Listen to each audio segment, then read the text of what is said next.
Right. Vern doesn't think this strange at all and just goes on his merry way.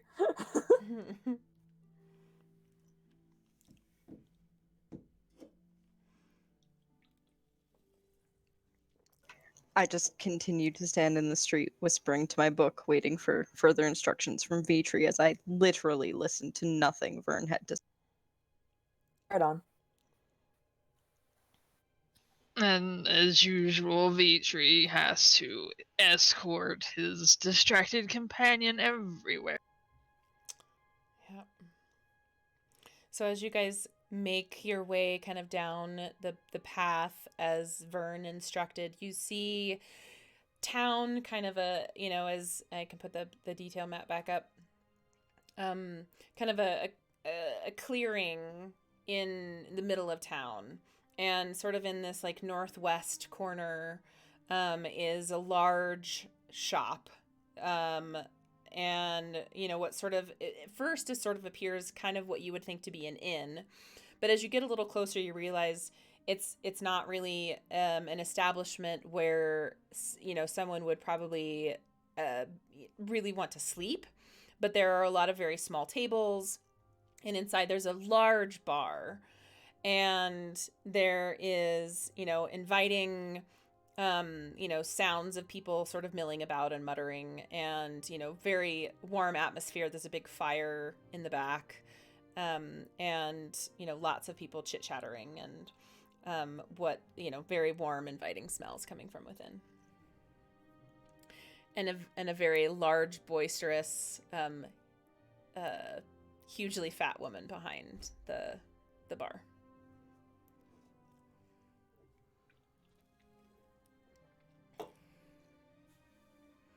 We've arrived, Zahiri.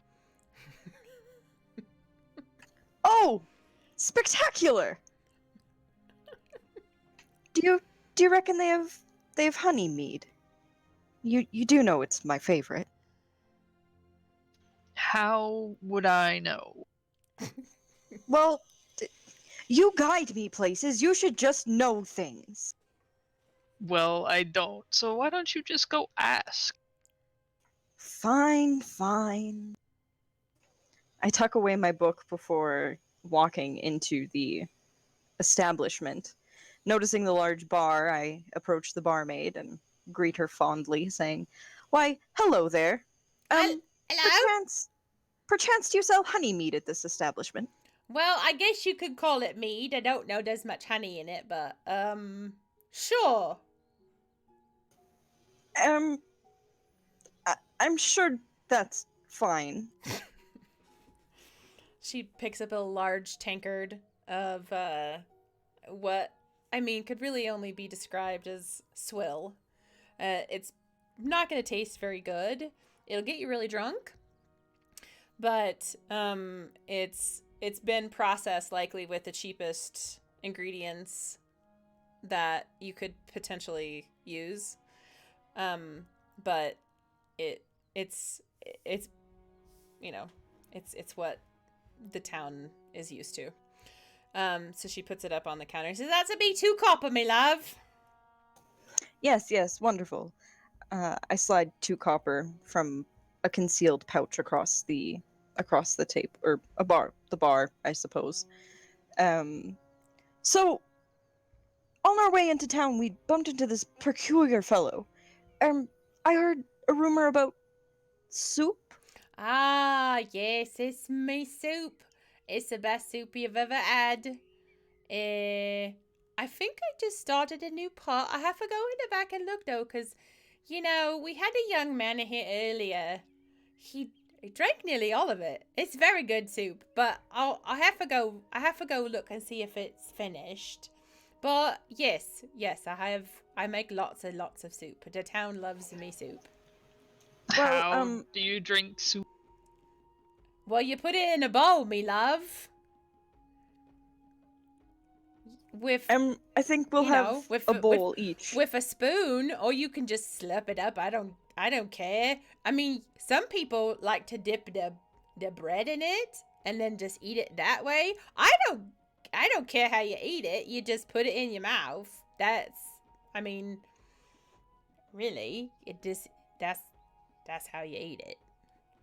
That's fair. Vitri, of all the questions you could have bothered this one magnificent woman with, you asked her how to consume soup. I mean, I have straws at the back too, I think. But just Well, if not for me, you wouldn't have even got here. maybe not use a fork. That would be really hard. And then not a knife. It would take a really long time to eat soup with a knife. Yeah, not a knife. So, would you like a bowl of me soup, Ben? Yes, I think we'll take one each, please, and another mug of whatever this is. I say, gesturing the large tankard in your general direction. This, yes. And this is exactly what I would describe that to be. That is the best thing you could possibly think to describe what that is, because it will, like I said, it will get you drunk, but it doesn't taste like much of anything. So Hazel goes into the back, comes back with two like huge like face-sized bowls of soup. They're just huge. They're piping hot. Smells amazing. There's a large crust of bread draped over top of it, and she flops it down onto the edge of the bar. And yeah, soup with chopsticks not a great either. And puts out another tankard of ale on the bar and says, "Well, the soup, I think we've been charging like five copper, and the ale is 2 copper, so however much that comes to, I think is 12. And like I said, you can use the spoons over on the tables. If you need other cutlery, I don't know what your mouth might need. I think I might have some stuff in the back. You're welcome to go look if you need something else." That sounds wonderful. I pass over the appropriate coinage, and go off in hunt of a spoon.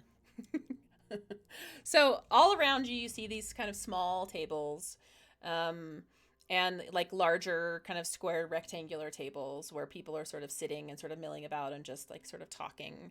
There are round tables that sit maybe 2 to 3 chairs, and then larger tables where like families and multiple people could sit.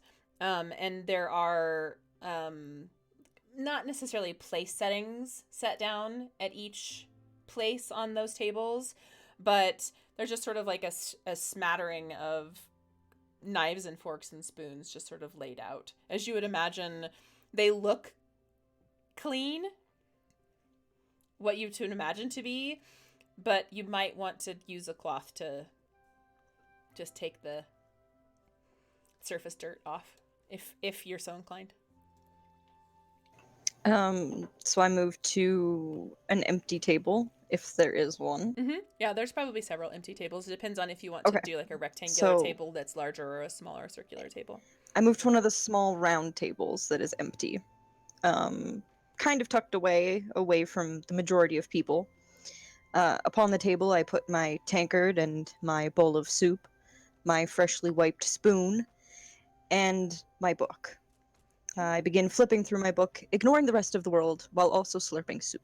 Mm-hmm. So you can add to your character sheet or class of regeneration for the next 24 hours. Where in my character sheet does that go? Just because I am... believe in the like in stats or attributes, you can just put it just kind of as a note. I don't know that we'll really get into any fights in the next 24 hours, but and I'll have to look on what actually regeneration does.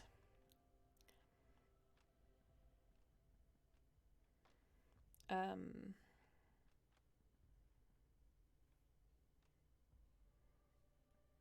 think it's one point, and this goes for anybody who's had soup. For lack of a better place to chuck it, I'm just going to chuck it in character history. And it's not the spell regeneration. I'll have to look up. I had it written down somewhere. It's basically like a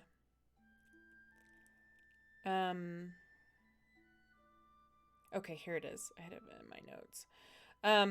At the beginning of any turn that you have taken damage, you regain 1 hit point. And if you have any other negative spell or negative attributes, it can potentially erase. So like Dr. Burwhisker had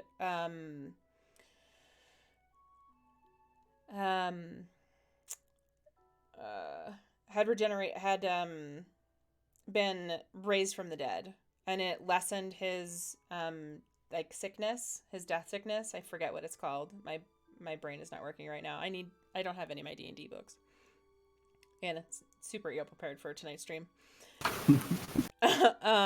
It okay. We all are.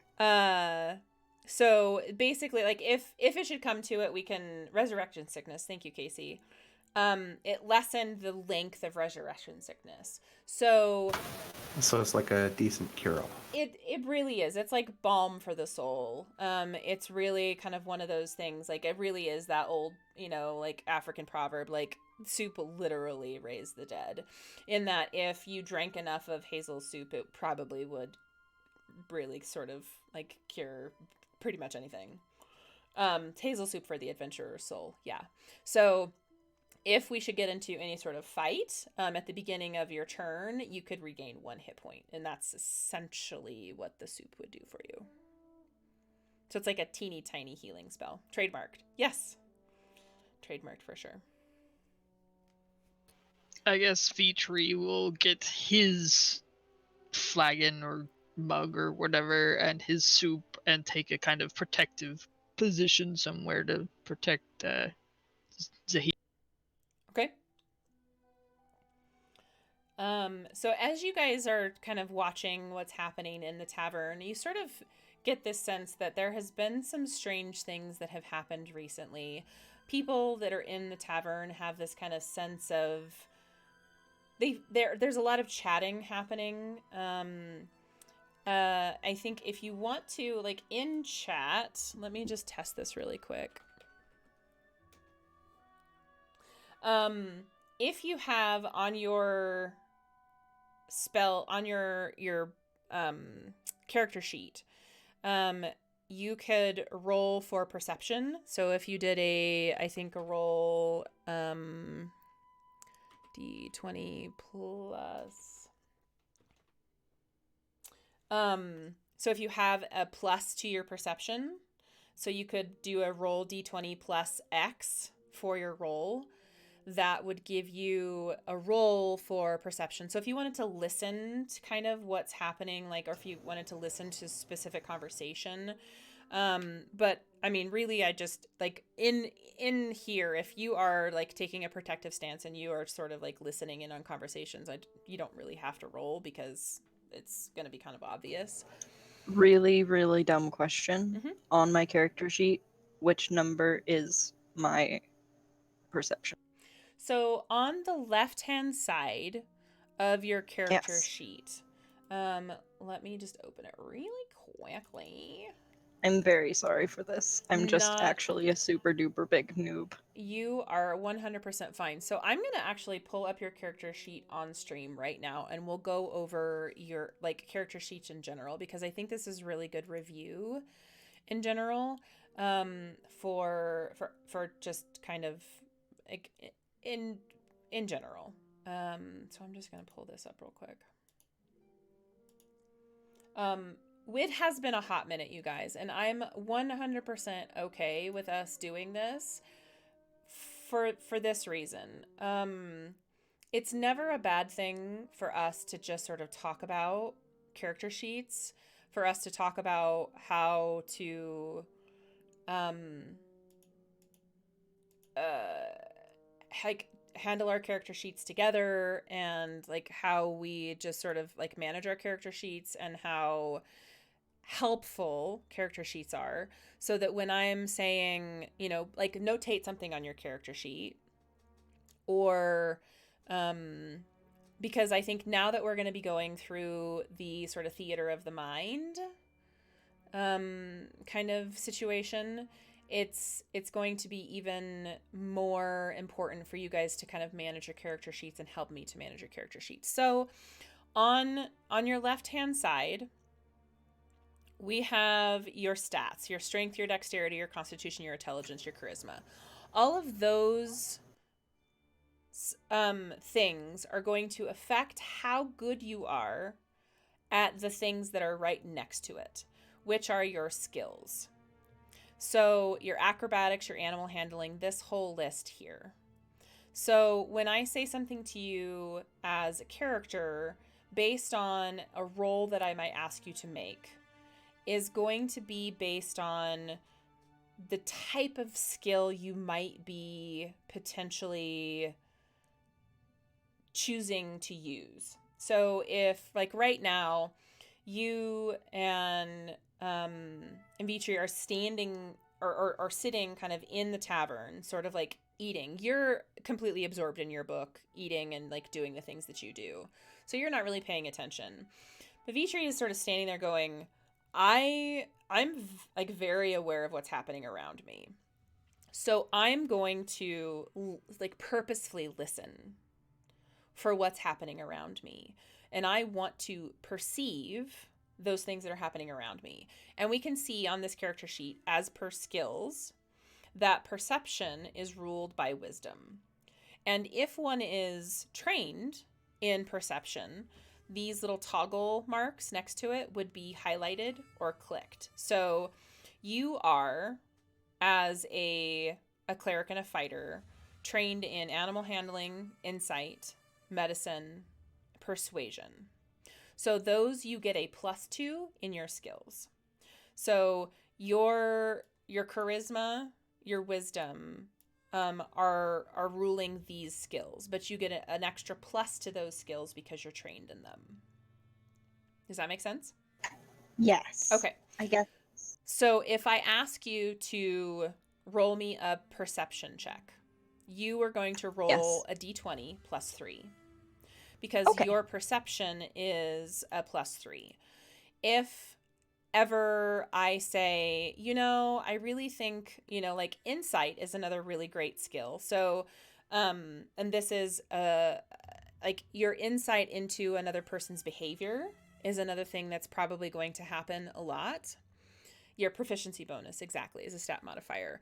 And that will go up. So the proficiency bonus would be so if perception, for instance, is wisdom, right? So I'd get +3 +3. So technically a +6. No, so is it the proficiency bonus? Oh, it's that proficiency. Yeah, bonus. your proficiency bonus here is +2 currently because you are level 3. As you level up, your proficiency bonus is going to get higher. That will increase as you level up. As these stats increase, these pluses will also go up. So as we level up your character, your stats will also have a chance to go up because you will have a chance to say, you know what? As I've been venturing, my character feels like they have gotten more dexterous because they've had a chance to practice being more nimble. They have bounced around a little bit more as a fighter, or as a tiefling, I have practiced my craft so much I have gotten wiser in my time. Or, maybe that your makes sense. Charisma has gotten up because you're just so fucking pretty you can't help yourself. So those, it's true. Right? So those stats, as you level up, you have a chance to make those go up. And based on your stats, these numbers, these pluses, will also increase. So these skill pluses are based on this plus this plus. So a strength-based modifier for you in anything you're not trained in is a +1 currently because your strength is a 12, and that is based on an arbitrary number that the Dungeons and Dragons has come up with. That's +1. So this +3 for your dexterity, if you were trained in it, would be a +5. So you have this as the same thing for your wisdom is a +3 plus your +2 proficiency bonus. So anything like in your insight is a +5. So if I were to say a same thing for your wisdom or your medicine, because this is a wisdom-based roll. So if you were, say, trying to heal someone from a wound after a fight, they're bleeding profusely, and you want to try and stop that bleeding, I could say, you know, I really need you to roll a medicine check to see how well you are able to find that one artery in their body that is severed. And you would then roll a medicine check. So you'd roll a d20 plus 5 to see how well your training has prepared you in this moment to do that thing. Okay, I get it now. So then as we kind of go through our character sheet, your armor class, this is as bad guys are targeting you, what they need to roll to hit you. They need to roll this or better. Your initiative, when we are in combat, this is, you would roll a d20 and add this to your initiative to see where in the initiative order you go. And this just determines where you are in that order. So it's not necessarily a good or bad thing. To have better initiative just means you're more likely to go first. But in all honesty, I don't think having a high initiative is necessarily the best thing in the world. Your speed is how quickly you move. This is good for getting places quickly or running away quickly. This really only comes into play when you are trying to do those two things, going places quickly and getting away from places quickly. Your personality traits, ideals, bonds, and flaws, all of those things are really important to your backstory. Your hit dice come into play when you're healing out of fights. These obviously are very important when you are doing damage to things. So when I say, you know, roll for damage, you would roll your whatever it is that you are attacking. You would roll to that plus a +5 for your damage. Let's see. And then obviously this all is very important. Your backstory, the kind of like the allies and organizations. This is a good place for you to sort of keep track of things. There's a lot of places in these character sheets where you can write little notes. You don't necessarily have to do this in your current character sheet. I think it's important for each of us to be taking notes as we're kind of going through our stories and we are going through an adventure. If you find that there's something specific that you feel is important to your character or that you feel like you need to remember, it's good to jot it down.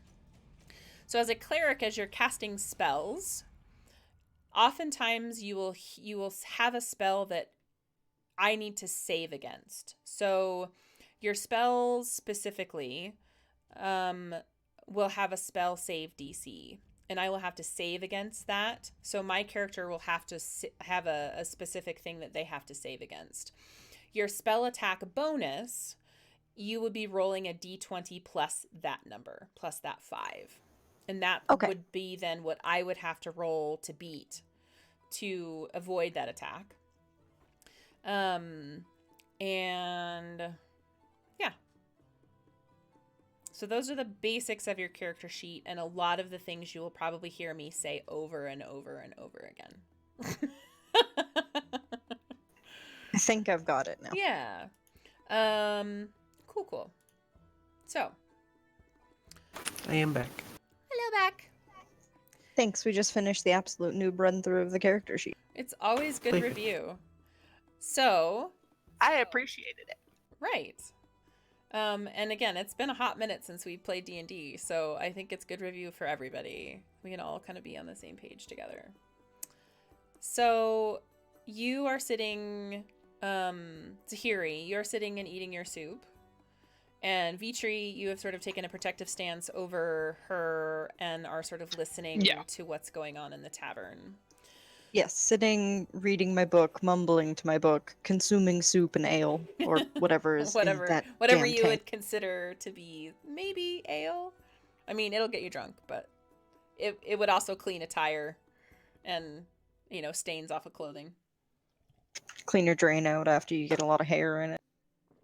Yep. So let's consider for a moment. Again, I'm not necessarily going to make a Zahiri roll, or either of you, Zahiri or Vitri, roll for this. Zahiri, since you are really just consumed by your book, there's not much that you are necessarily going to hear here because you're doing other things. I'm unlikely to be paying attention. Yeah. Which is about typical. Yeah.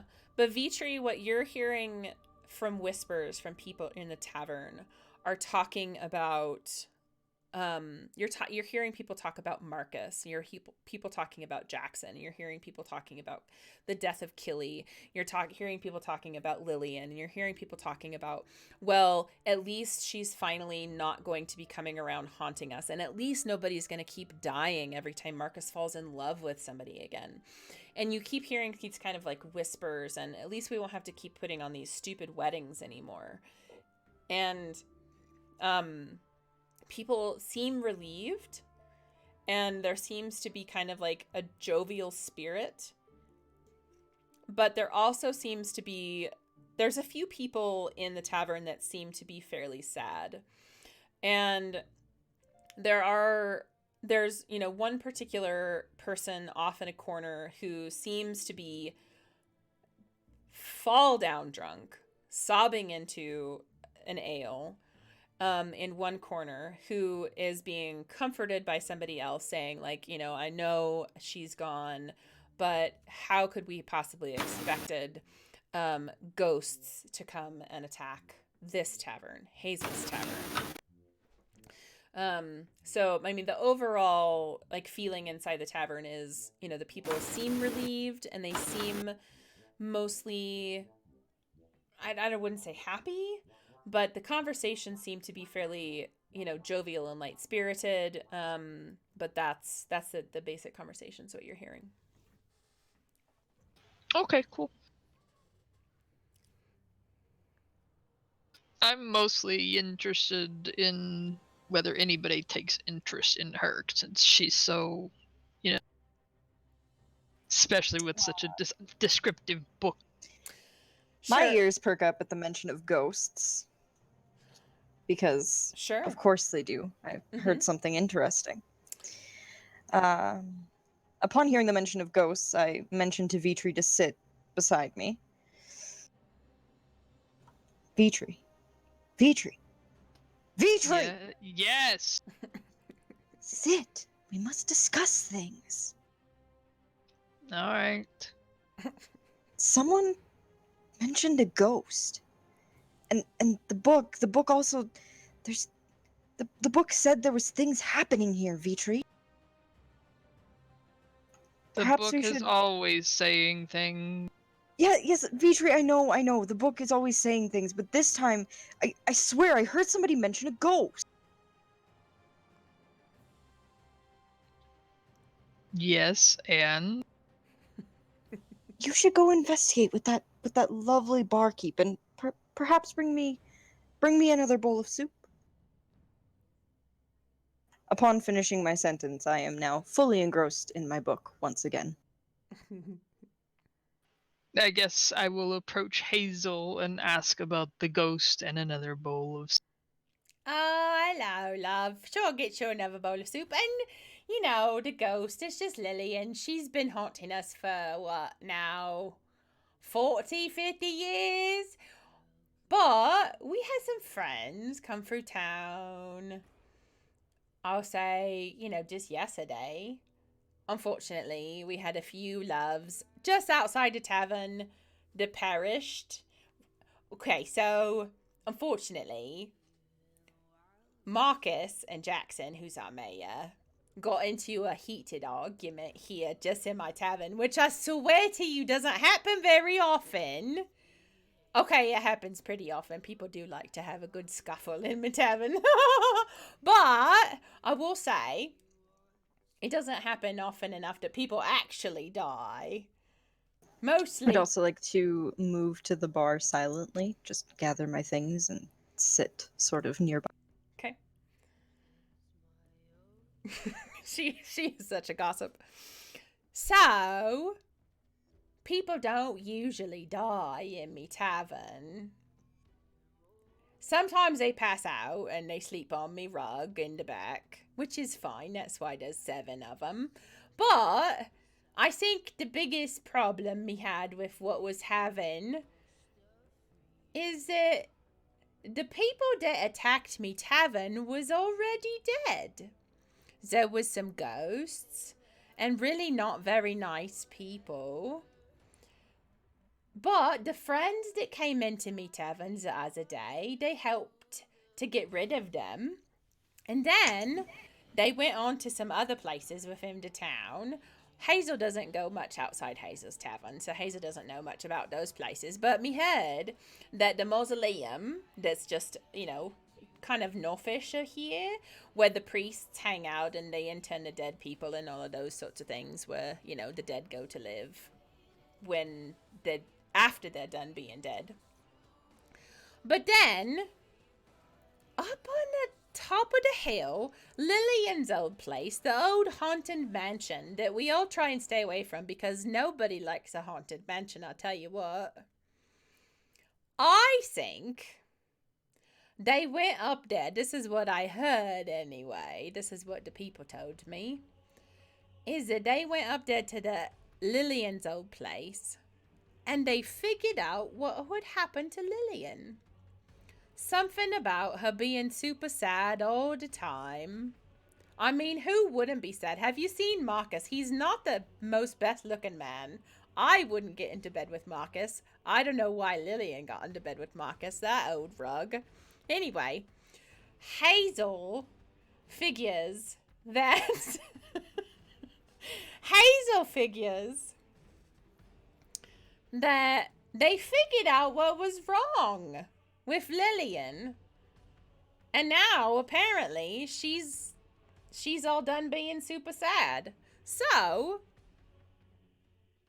I guess now Marcus is done being cursed.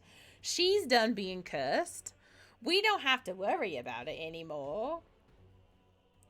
And now we don't have to worry about people dying all the time. I don't have to worry about people coming into my tavern and dying or getting attacked. That poor sod over there in the corner, he lost his wife. She got killed by one of those ghosts. She got ripped in half. You mentioned some other adventurers? Yeah. Perhaps There's a very good-looking half-orc boy that likes to sing me songs. I love him very much. He sleeps on me floor in the back. We ran into a half-orc on the way here. Oh, did you? That's the strange fellow who recommended your tavern. Oh, that's me best boy. He's very nice. He likes to sing me songs. He's a good boy. He's a very nice boy. Do you perchance think there's a chance of them coming back to your fine establishment? Well, I would hope so, but all in good time. Hazel loses everybody because of this cold weather. So I know everybody's going to leave me. That's okay. They come back in their own good time. But I'll say this. The people that live in this town they all just work here. But you don't want to live here in Poster. You got to move on from Poster. That's really all people do. They come in and then they leave. But that's what you do. You got to get your stuff together and you got to get out, because if you stay, you're going to get stuck here in the cold and nobody wants that. Oh, yes. Thank you for your generous and kind advice and this wonderful soup. Ah, you're welcome. That's Hazel soup. That's the good stuff. Don't forget to take some with you. I sort of aggressively pull Vitri to the side, whispering not so quietly, Vitri, we should find them. The book says we need to find them and, make friends. Why do we need friends? Vitra, you need to trust me on this. Please. Trusting you always gets me in trouble. I swear it won't this time. 'Cause the book says so. The book promises this time it's really gonna work out. Fine. Promises.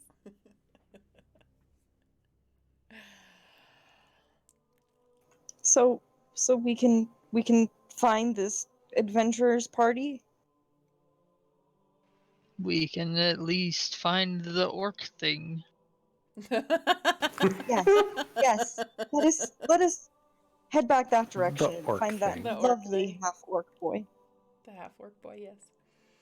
So as you guys are sort of chit-chatting and talking, I don't know that we really established a time of day that you had come in, but I'm guessing, as the day sort of started, that it would have been the time that it would have been kind of like early-ish in the day.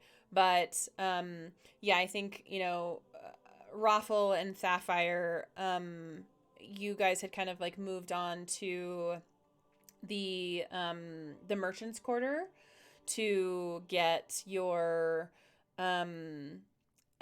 shopping, some shopping done. Mag, I think you wanted to go to a blacksmith and chat about getting your sword interned, your shattered sword interned into something new. And Linnea, I know you wanted to potentially do a little bit of shopping for Sapphire, potentially in, a nearby library, which in Poster there are two magic shops that sell both spells, scrolls, things that you might need for casting spells, as well as books and scrolls, quills, ink, that sort of thing, as well as a library that you might want to visit. Oh, of course, all of those things, but also while going with Raffle to help with the drawing as much as Sapphire's ineptitude will allow. Well, Raffle really struggles to hold pencils and stuff, so any help is appreciated. Sapphire can hold writing implements. Makes a good team. Perfect. So on from Hazel's Tavern, let me just pull up this again quickly. To the sort of merchant area, the craftsman area, is kind of that large area up to the westernmost quarter of Poster. There are many shops here and there that you can find all manner of things from. The blacksmith is going to be a generally basic shop. There's not going to be much. It's actually right next to one of the blacksmiths, or several actually in town. One of the blacksmiths is right next to Hazel's shop. But if you guys wanted to wander around town, there's certainly no limit to what you might find.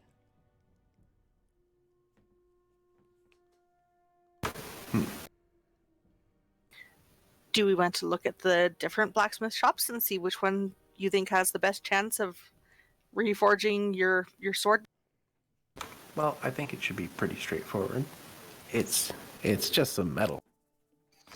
Any old blacksmith will do.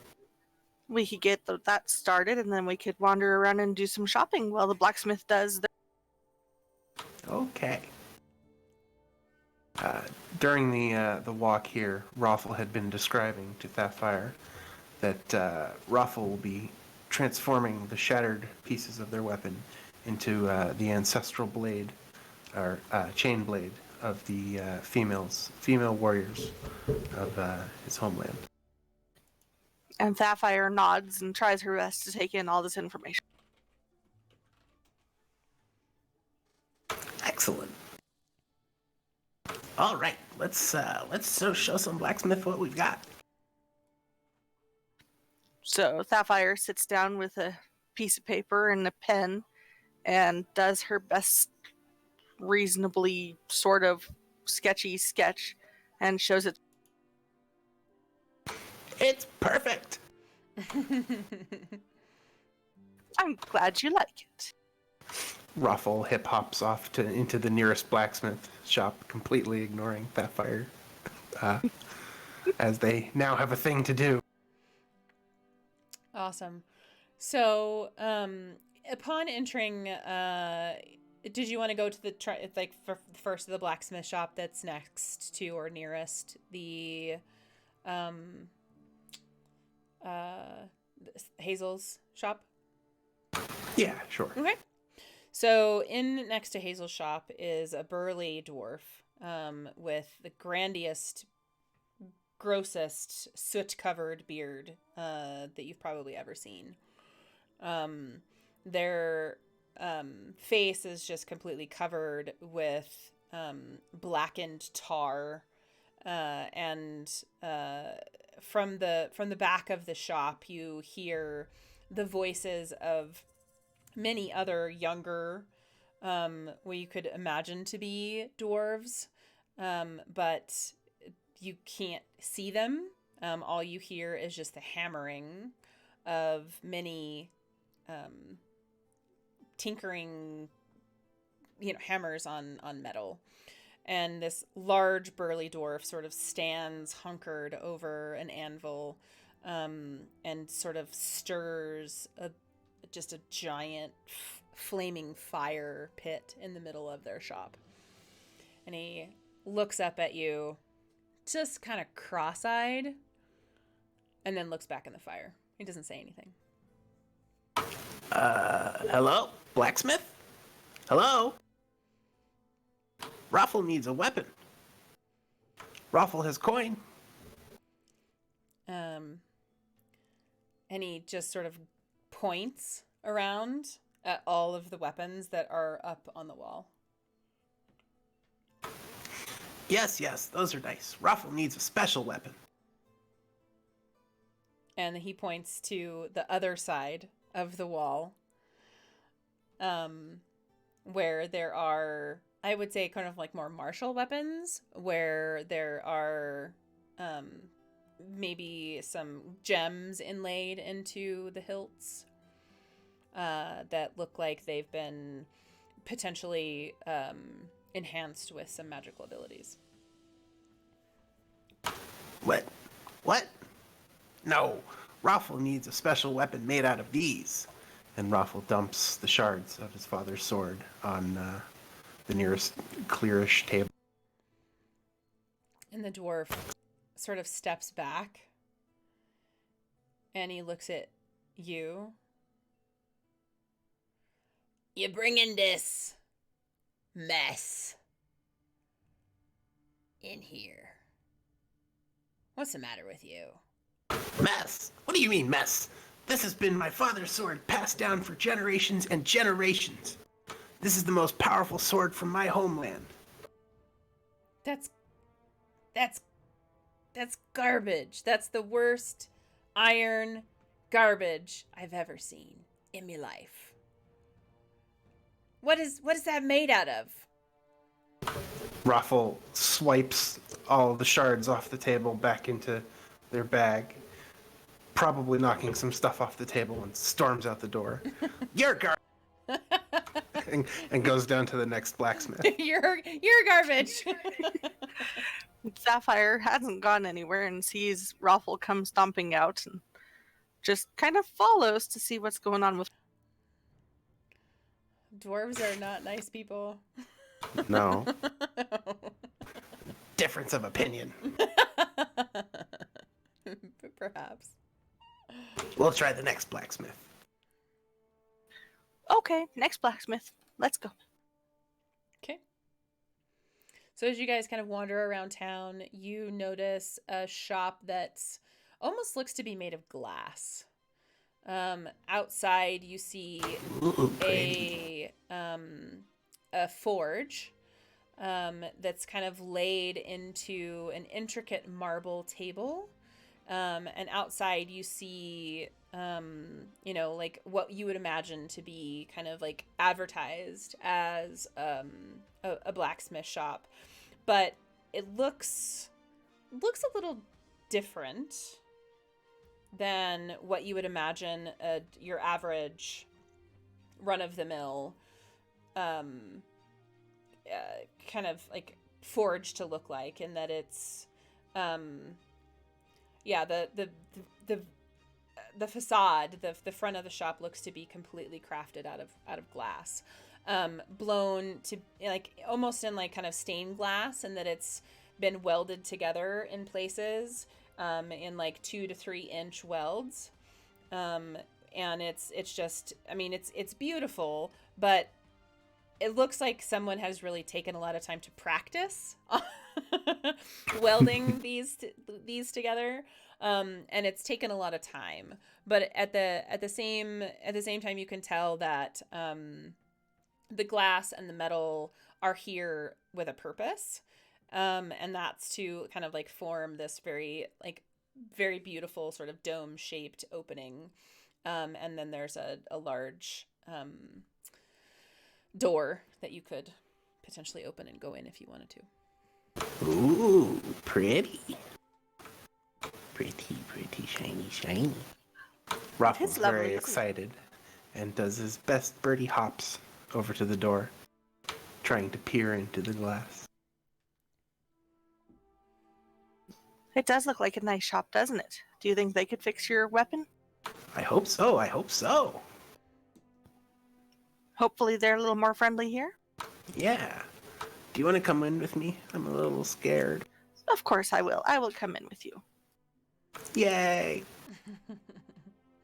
So as you open the door, the door seems a lot thicker than you had thought, but it doesn't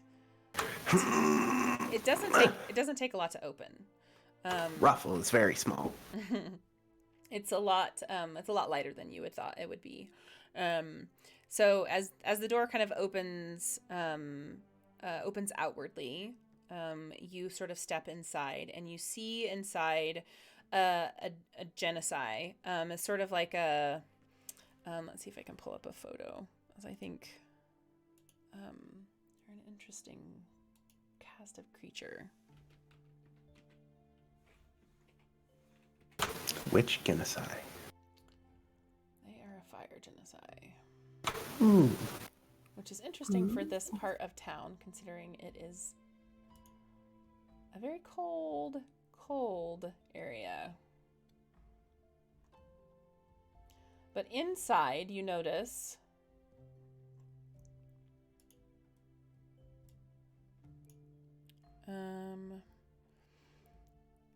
so genocides are fairly they're you know them to be fairly rare, but they're a flame genocide, and they you know them to sort of be planal creatures. They're offsprings of genies and mortals. And they often are known to be fairly powerful.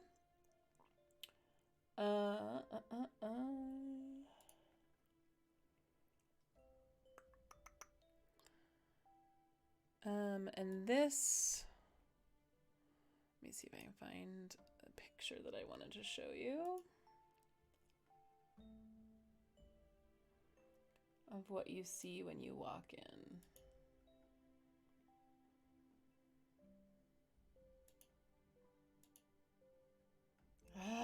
Now it's giving me sight cannot be reached. Why do you do this, internet?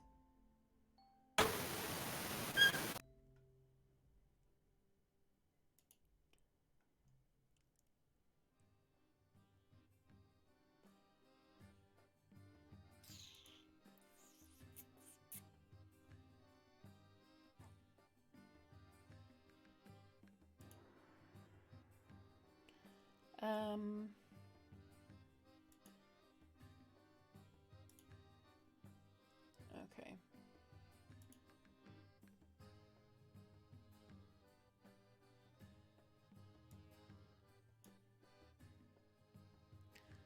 Sorry.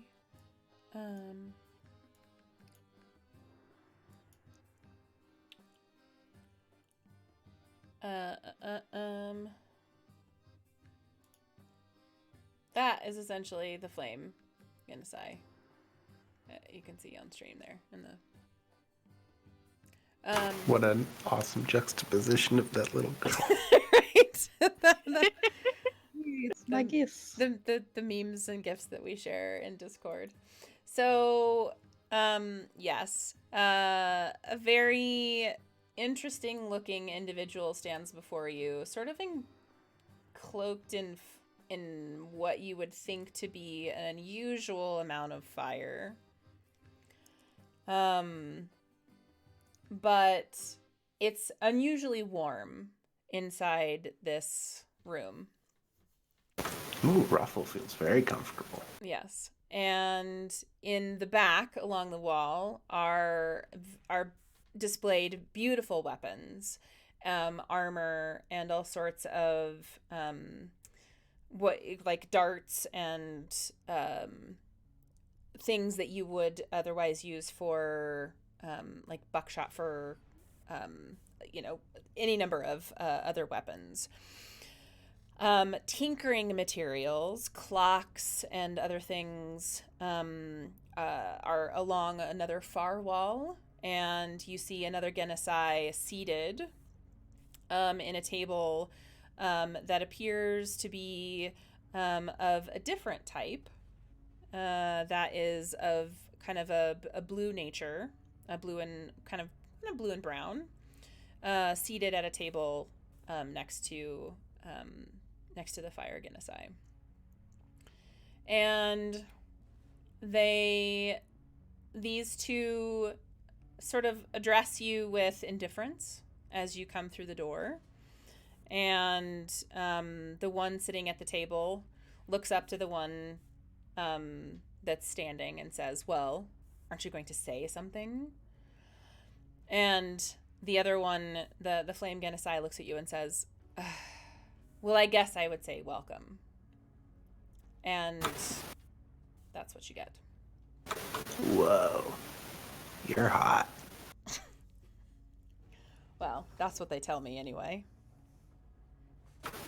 Ruffle is just in awe, has never seen anything like these people.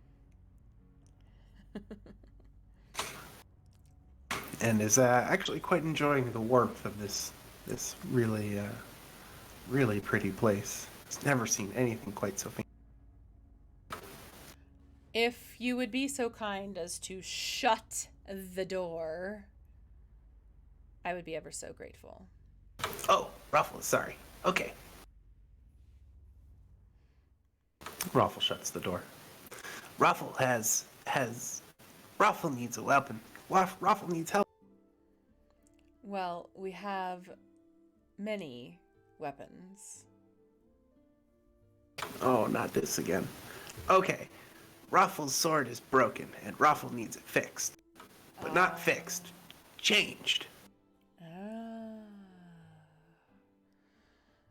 Ruffle finds a clear space on some counter or table somewhere and empties out the shards of their sword. The Genocide picks up what you would imagine to be larger than necessary eyepiece, like those like magnifying glass eyepieces, and sort of starts to peer down to the pieces and is going, "What happened?" It was shattered by Lillian's curse. And he sort of takes a step back and he goes, You are the ones that kept away Lillian? That helped Lillian?" We did what we could. And the one that's sitting at the Genocide that's sitting at the table looked up to the other one. And they just sort of like exchange a knowing glance. And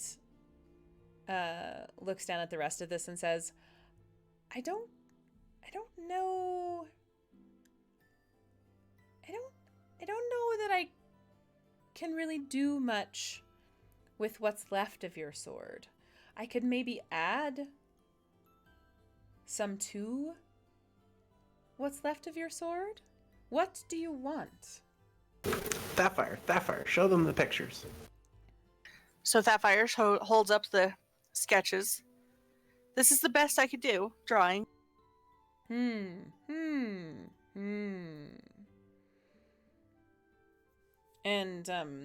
the fire Genocide shoves the picture at the one sitting at the table and says, "What? What do you make of this?" And he looks up at the other one and says, "Well, you've done much worse." And he takes the paper and he hands it back to you. One of the corners is just slightly singed by his fingers as he hands it back to you. And he says, "Well, I can't promise that it will look exactly like your photo because, well, I am an artiste. However, I do think that I could make something passable. But I don't know what this is made of. Do you know what this metal is? I'm unfamiliar with its makeup." It is not steel?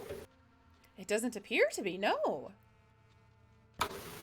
Ruffle doesn't know. It was handed down by Ruffle's father and their father before them.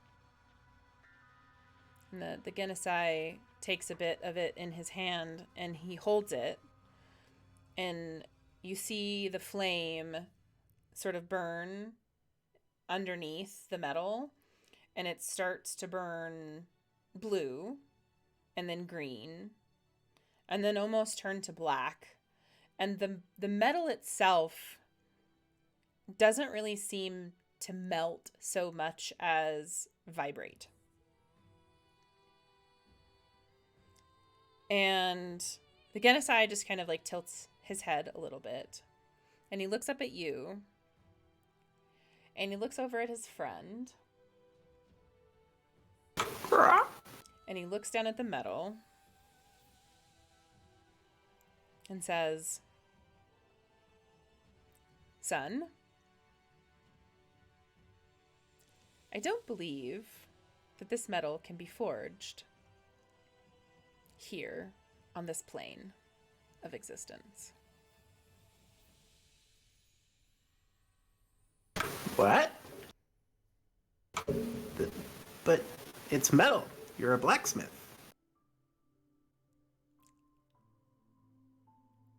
Where can I go? This is true. I am a blacksmith. But if I am to forge this metal, I will have to leave this plane of existence.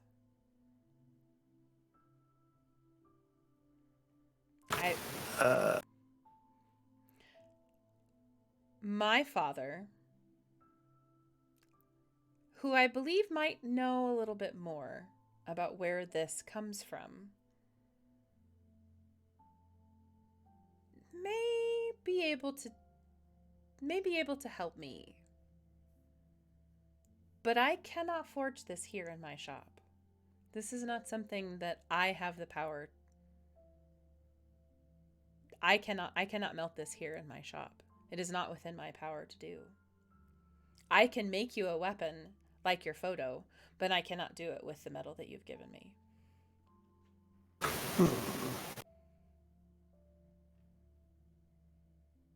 Raffle paces back and forth a little bit.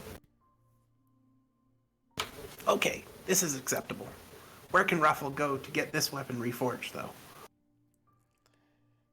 As I've said, I can inquire with my father, who lives on another plane of existence, what he makes of this metal. As I am not familiar. This is not a metal that I have come into contact with before. I've never met a metal that I have not been able to smelt before. Okay. We'll call your father. That's not so easy to do. Why not? And he sort of looks at his friend, and he looks at the metal,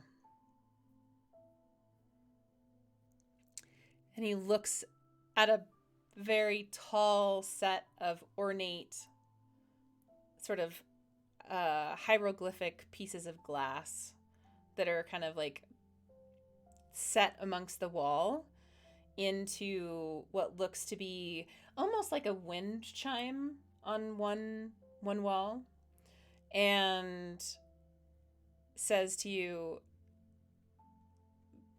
because I have to become not me to go there. My body has to become not me to go there. I have to disappear from this world to go there, which means my flame has to disappear from this world to go there. My only existence would be in this metal, in which I would have to transport in a very special way before my arrival. And I have not seen my father.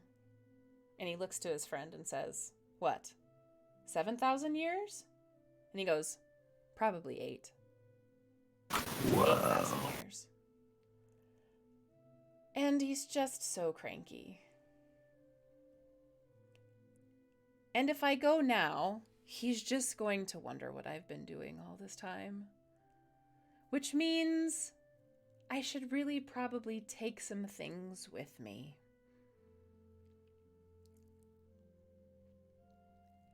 And I'm happy to do that, and I'm happy to come back. And I promise it won't take 8,000 years.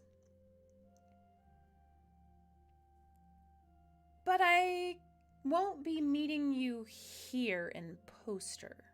We will have to plan to meet at another location.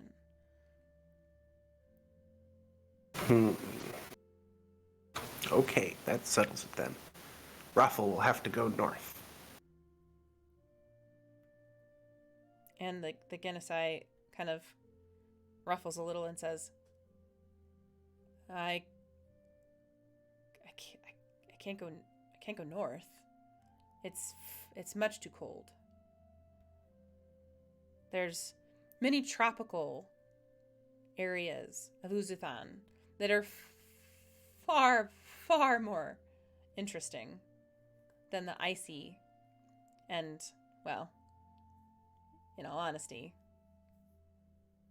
barren areas to the north.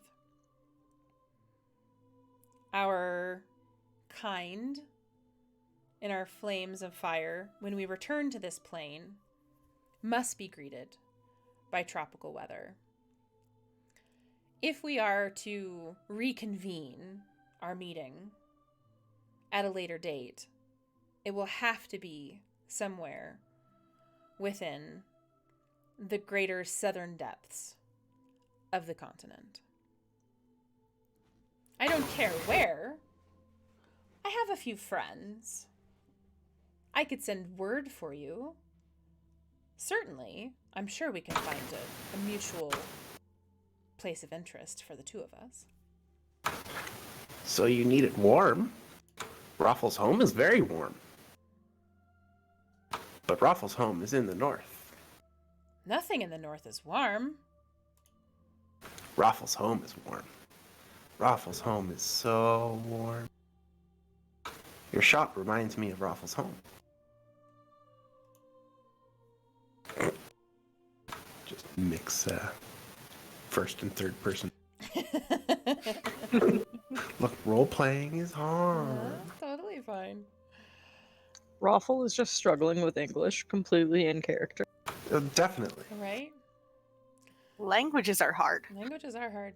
So the Genesai just sort of is like puzzled by this and doesn't quite understand what that could possibly mean, and just says, you know, You have a map? Raffle can show you. I don't need maps. I have everything that I need in my brain. What could I possibly need with maps?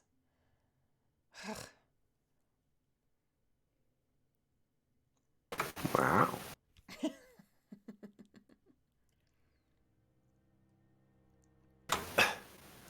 Raffle turns to Sapphire. Sapphire, do you have a map? I don't know. I might. Let me rummage through my pack for a minute. Sapphire rummages through her pack. Yeah, I might have a map in here. Pulls out a parchment and hands it to Raffle. Raffle ruffles around on the map, looking for their island. Wait. What? Where is it? How come Raffle's home is not on the map? It should be right here. Raffle points to some blank part of, oh god, what was that north? It's in that little, bay. Here, I'll pull. Big lagoon thing. Yeah, one sec. Not lagoon. Oh, not that one. Yeah, south of Hassal. So this area here. I guess that's not very north. We can move it somewhere. Were we talking about these islands here or ones way over here? Well, sure. I suppose it doesn't super duper matter. I just don't remember what we had agreed on or what you I had don't think wanted. we really agreed on Yeah. anything. So pretty much anything, like I say, kind of like in like south of like this like equator here, like Mhm. these islands, like this one would potentially, Arnak would potentially be not super warm, but warm enough. This island over here would definitely be this kind of weird-ish island that's not really named anything. Would be fairly tropical. This big one over here. Hmm. That could have been the one that you were thinking of. I was more of thinking something north of Poster. Definitely has to be in the cold. It's tropical because of magics. Ah. Magic Island. Yeah. Probably somewhere around. Just plop. Uncharted. Mm. Unmapped, apparently. Could be that thing off of UN. Over We here. call it. Mm-hmm. Yeah. And we'll just pretend it doesn't show up on most people's maps. Sure. I like the Magic Island.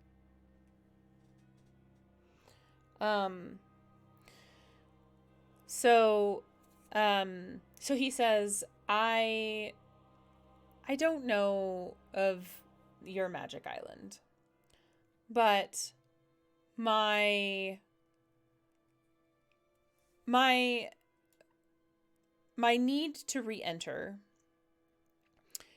would need to be somewhere I have been before. Oh. My requirements for re-entry are very specific to the type of magics that require the Genesai's formation for planal re-entry. I don't expect mortals to really understand this sort of thing. It's okay.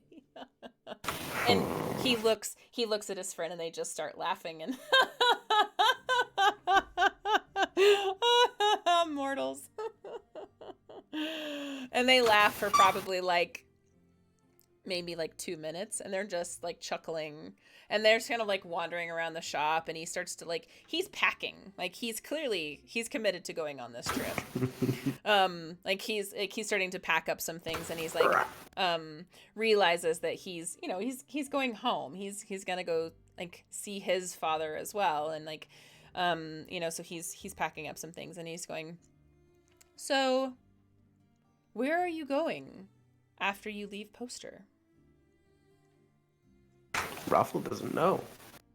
Hmm. Raffle needs to go home soon. This is very interesting.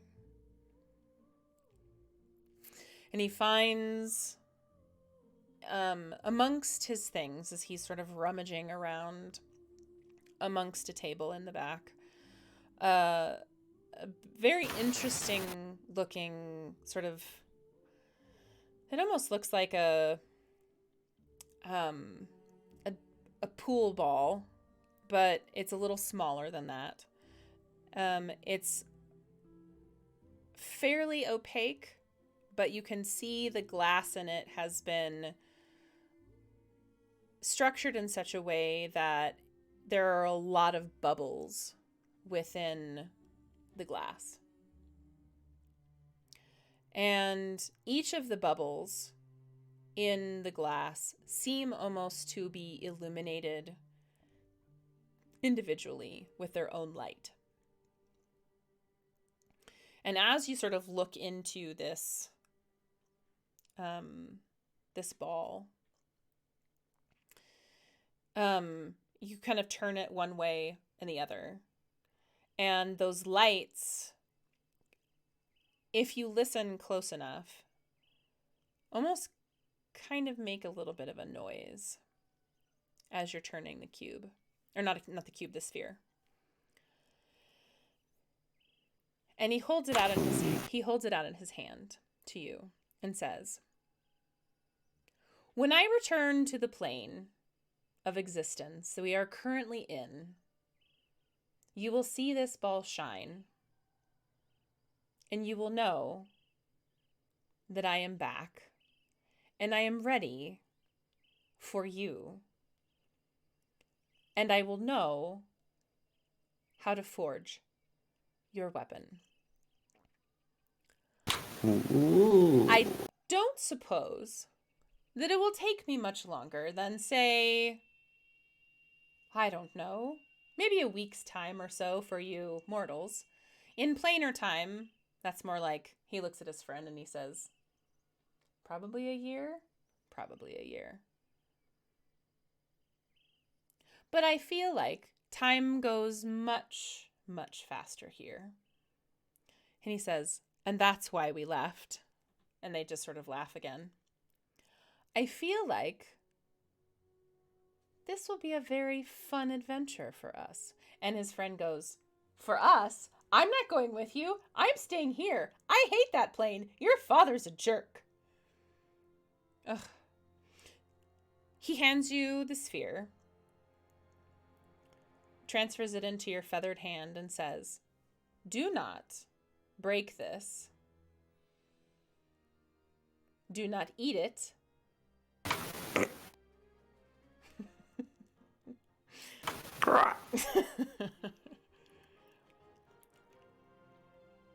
And if you leave it out in the moonlight, it might go missing.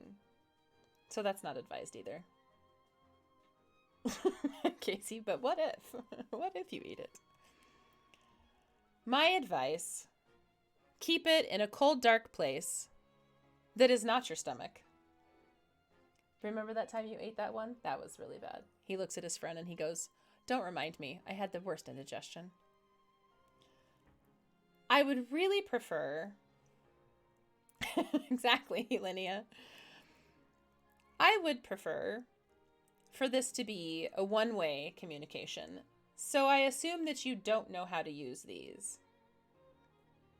And he looks at you, Raffle. I don't even know what it is. Ah, perfect. Then it's settled. When I am back, you will hear me calling to you from this sphere. Until then, again, don't eat it. And he goes back into the room in the back and starts to, again, like, sort of like... Thanks. And sort of like tidying up, and he's like putting things together in a pack, and sort of just like putting together a care package for himself. And he says to his friend, "Is there anything you wanted me to take back for your father? Because you know what a jackass he is." And his friend looks up at him and says, "No, of course I don't. What could I possibly want to say to him?" So he gathers up all of his things, and he looks at the remnants of your sword and says, "I'll need to put this into a very special box, so I need to remove it from whatever this is." And he motions to the kind of piece of fabric that you had brought it in on. "Is that okay?" And he looks at you. Yeah, go ahead. Okay. So he takes kind of all of the pieces of the sword off, and he kind of deposits it into this interesting looking sort of glass box. But he doesn't seem to want to touch very much of it. And, he puts it into the box, and he closes it up in, it almost looks like a glass matchbox. And he puts it into this sort of like satchel with everything else, and puts it into a case. Somebody's gonna eat it. I just know it.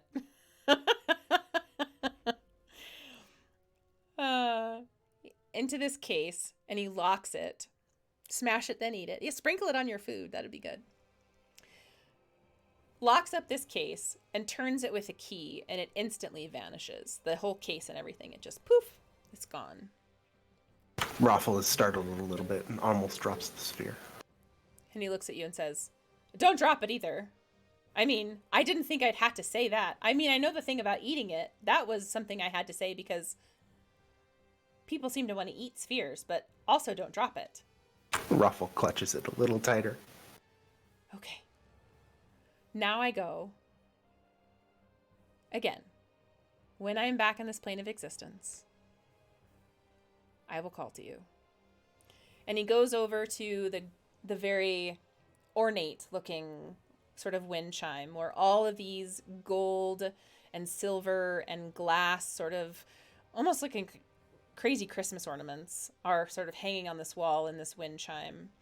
And he looks at his friend and he says, "Are you sure you're not coming with me?" And his friend looks up from his book and his tinkering items and everything at the table and says, "I'm sure." And the Genasi just sighs and says, "Well, I'll see you in a year then." And with that, his body kind of melts from what you would imagine to be sort of a corporeal state of being, and the flames kind of trickle up into the glass and the ornaments that are hanging there, and this very interesting sound comes out of the wind chime, and a sound that you can't imagine you've ever heard before kind of racks through your head and your ears. And it's as though it's not like a trumpet, it's not like any music you've ever heard, it's not like any sound you've ever experienced. The whole everything sort of something like that, Rumgor. It kind of rattles your brain. And then he's just gone. And the flames flicker up onto the ceiling and evaporate into the air. And the other Genasi looks at you and says, "Well, get out." Oh no! Raffle forgot to say thank you. Raffle just starts walking out, staring at the sphere. Just hitting their head into the door, pushing it out. Cannot Sapphire. take eyes off sphere. Sapphire follows along, walks next to Raffle. Make sure they close the door on the way out. Hey, Lucid. So, where'd you, friend?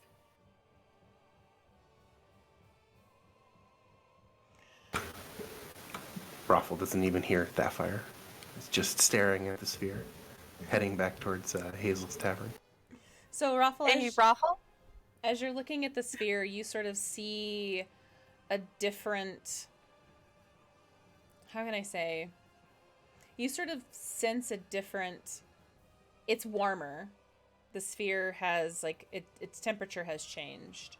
You can definitely tell that it feels warmer in your hand.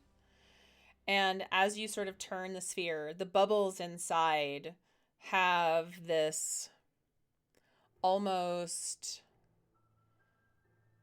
you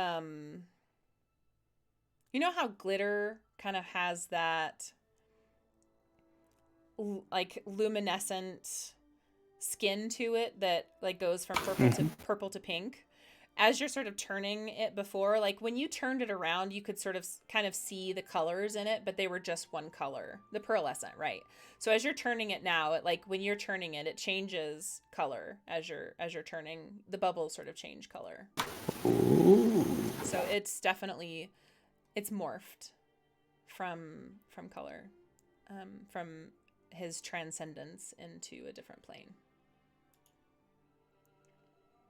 So, where to now?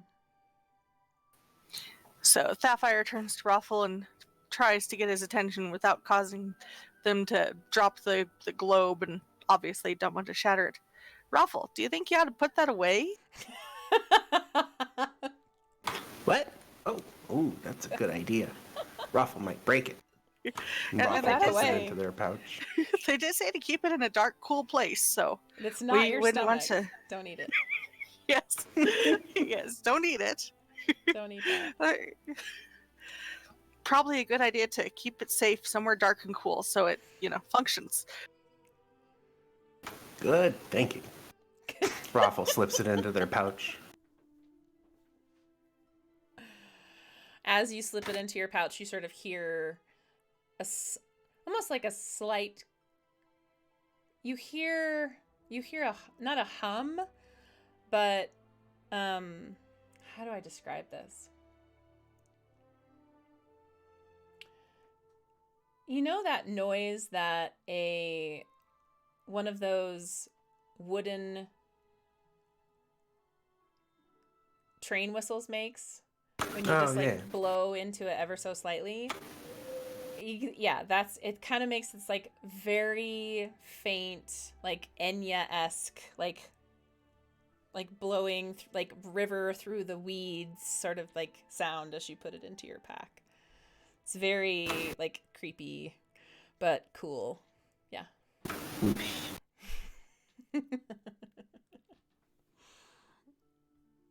Awesome. Okay. Thank you, Sapphire, for coming with me. You want to head back to the tavern? We could, or we could go do some shopping. I hear they have some libraries here and some shops. Ooh. Okay, Raffle will come with you. Well, thank you. So I guess we'll traipse down the street and look for some shops. Okay.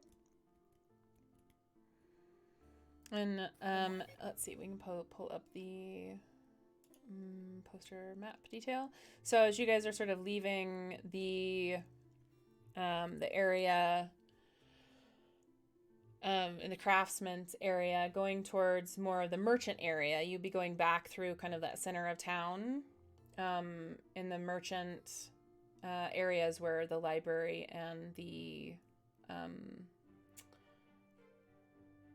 that area where you would want to go, Linnea, with Sapphire would be is in that area to the east. So you would find all sorts of shops where you could buy quills and pen and ink and spell scrolls, any number of goodies and baubles, trinkets, things to make potions if one were a potion creating type. So yeah. Sapphire probably needs to restock on some spell components. Okay. Having used quite a bit of them over the course of their adventures so far. That is a good thing to want to do. So I guess I'm looking for a shop that sells spell components, and I don't even know what I need, but we'll pretend I know what I need Okay. and look for a shop that sells.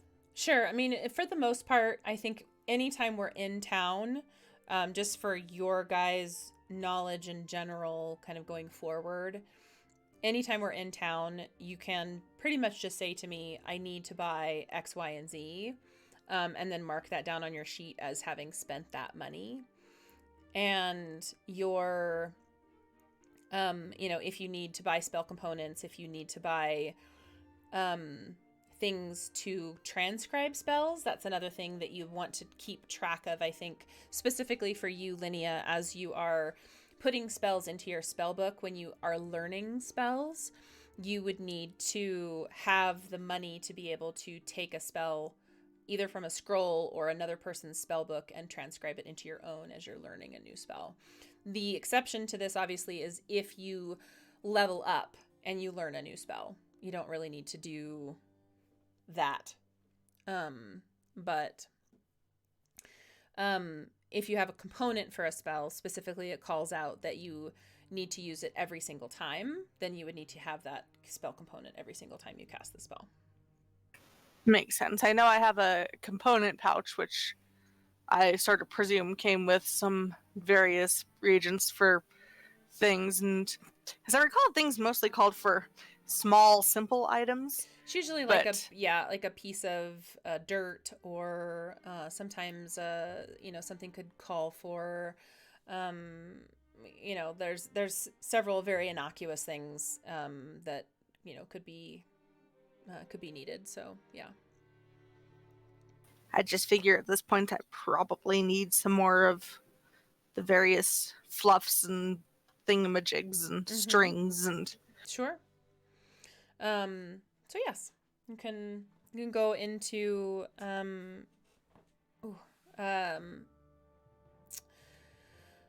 any kinds of shop that you would like to. If there's something specific you're looking for, we can certainly have a conversation with an NPC. But I think for the most part, I feel like the progression for character for you might be something if you went into a library, if you were looking specifically for a book, or if you wanted to go more in sort of that passion area for your character, looking for that kind of thing, that would make more sense to me than just kind of going random shopping for spell components. Okay, let's find us a librarian. Sure. See if we can find some more stuff. So on past kind of like the basic craftsman area, more towards the I'll pull this back up on stream so you guys can see kind of the temple area. That large one marked 5 is a larger building also that would be kind of a church / library / kind of area where there would be a lot of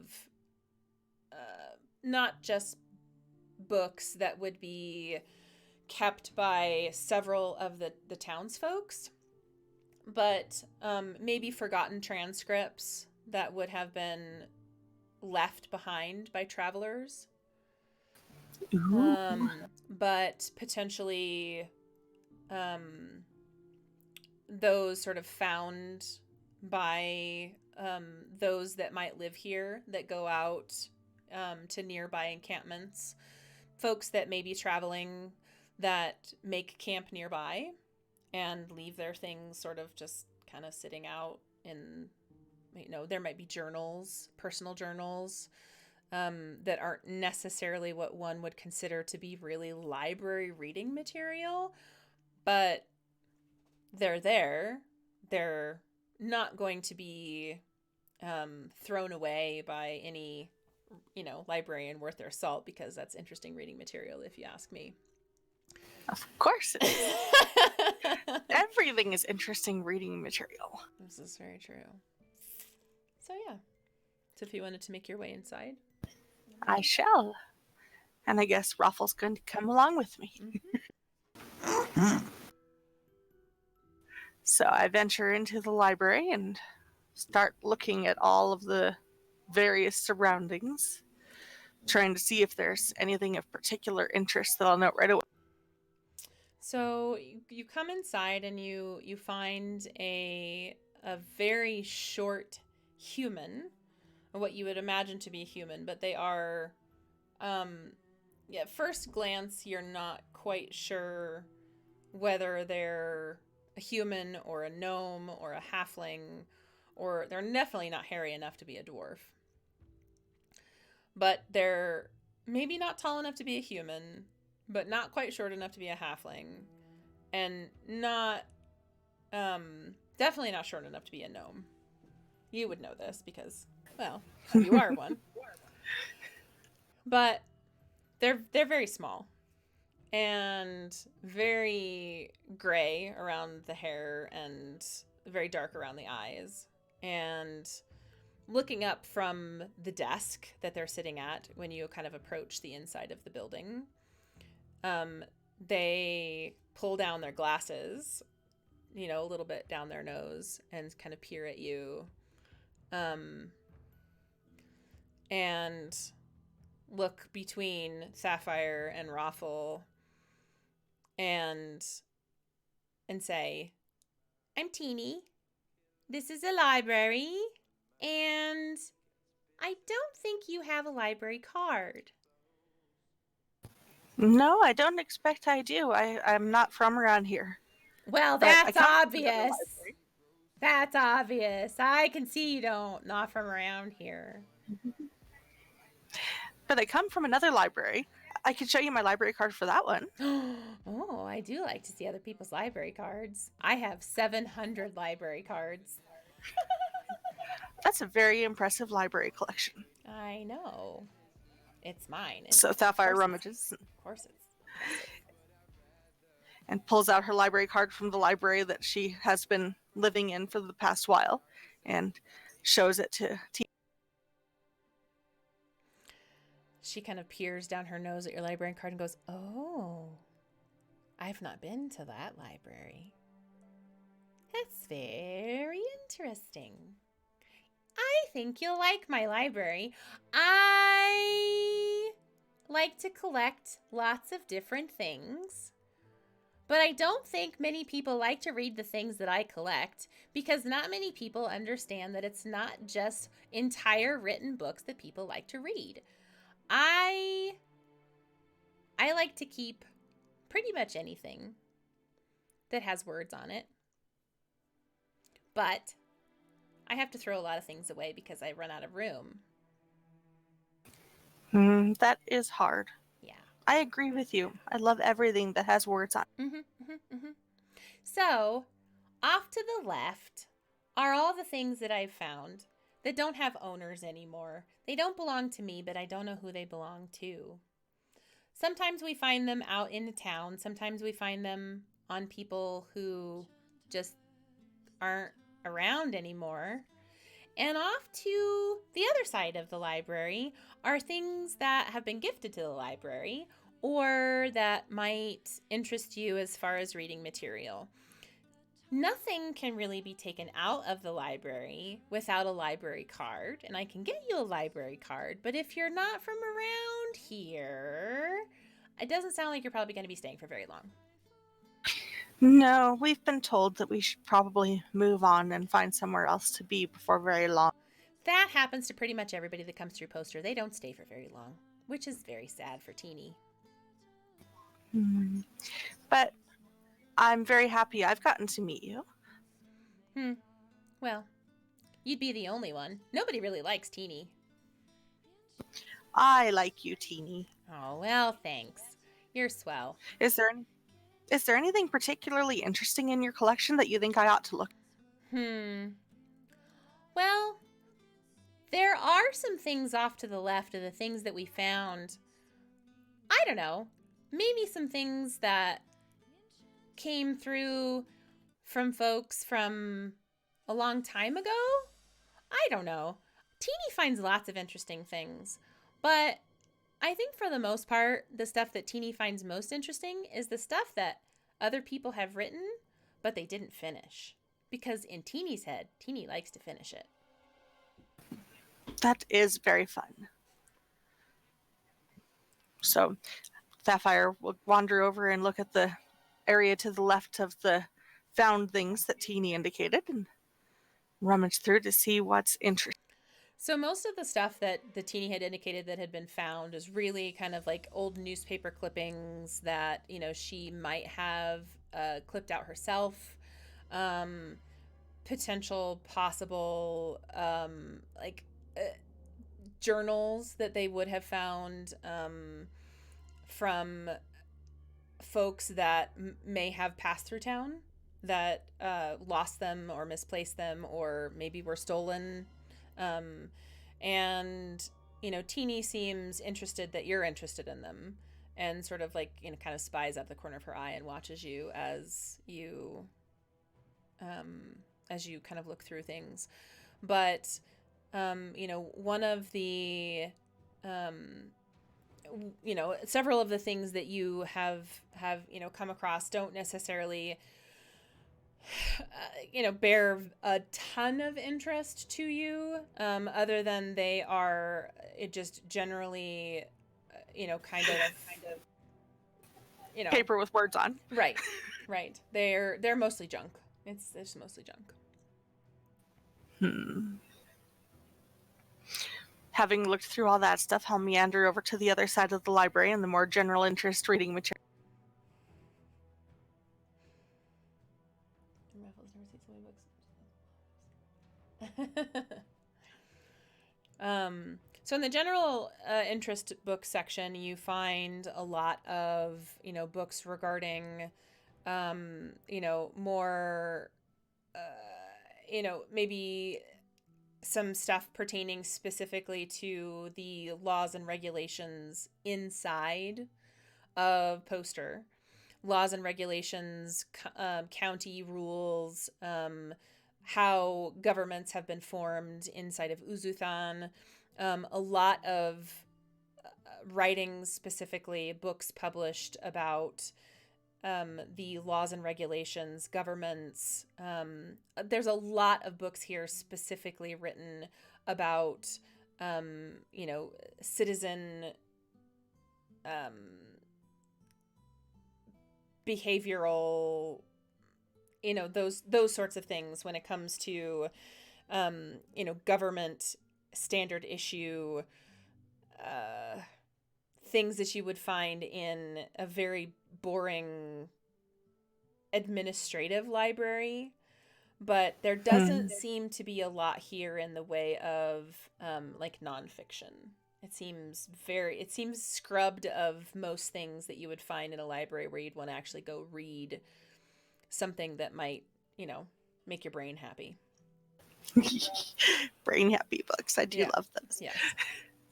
So Sapphire wanders back over to Teeny. So the library I came from, they sent me there to start looking for this particular book, this tome of secret knowledge, and they told me to come this direction, but I haven't really found a lot that helps me find it yet. Have you heard anything? A tome of secret knowledge. Teeny does like secret knowledge, but I've never seen a whole tome. I mean, I've seen lots of books here. Teeny's always lived in Poster, and most of the books that we have in Poster are given to us by the, you know, the guys that write the books in Poster, and most of them just talk about stuff that happens in Poster, which is pretty boring if you ask me. That must be difficult. It would be nice to get some books from other places, don't you think? Well, yeah, which is why Teeny goes and adventures and finds other people's writings sometimes. Teeny gets in trouble sometimes, but usually she gets forgiven. Well, what would they do without their librarian? That's what Teeny says. Well, thanks for your time. I guess I'll have to keep looking. Okay. Teeny would like to give you a library card before you go. Oh, thank you. I would love a library card. And Teeny takes out, like, she rips a scrap of paper from a journal that can, like, clearly be seen as, like, there's really no library card that is issued from this library, but she just kind of scribbles on the front, like, library card. And then on the back, she takes out a stamp, and there's just, like, a stamp for, like, administrative things for Poster, and just stamps it on the back and goes, now you can check out books from Poster, but you have to bring them back in 3 weeks. So if you can't come back in 3 weeks, I'll have to fine you. And the fines here are pretty steep. So, yeah. I will be careful. Okay. So Sapphire takes her new library card and tucks it in her pouch. Yes, library card, exactly. All right. So, exiting from the library, you would, be free to sort of, go back into the center area of the market and head back to Hazel's Tavern if you wanted to. I'm guessing that's kind of where you and Raffle would want to sort of wind up. Yep, most likely. Raffle, you want to go back to the tavern? No longer hearing Sapphire and Teeny chatting, Raffle realizes Sapphire has left without them. And Raffle's like, oh, books! oh, books! and Raffle just scurries out of the door, completely in front of Teeny. No library card, nothing. Just. And Sapphire isn't far and turns around to look for Raffle and. I'm coming! Okay, Raffle, should we head back to the tavern? Yeah, that place was cool. There were so many books. It was very cool. There were lots of books. I've never seen so many books. And sadly, I still am not any closer to the book that I'm supposed to be looking for. Oh, I'm sorry. But I will persist. I will find this book. I saw lots of cool books.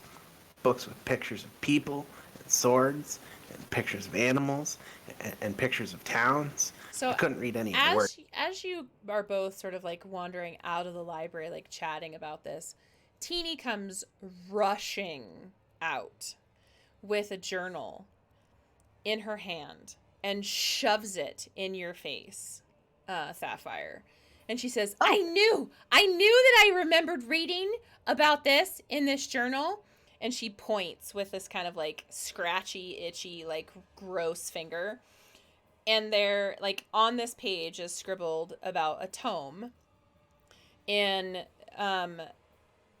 it doesn't really give specifics, but in like on this page in this journal is some scribblings, and there's like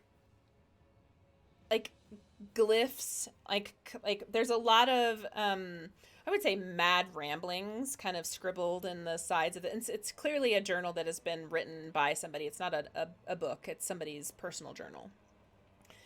And Teeny says, this one right here. And she's pointing to the part where it's talking about a tome.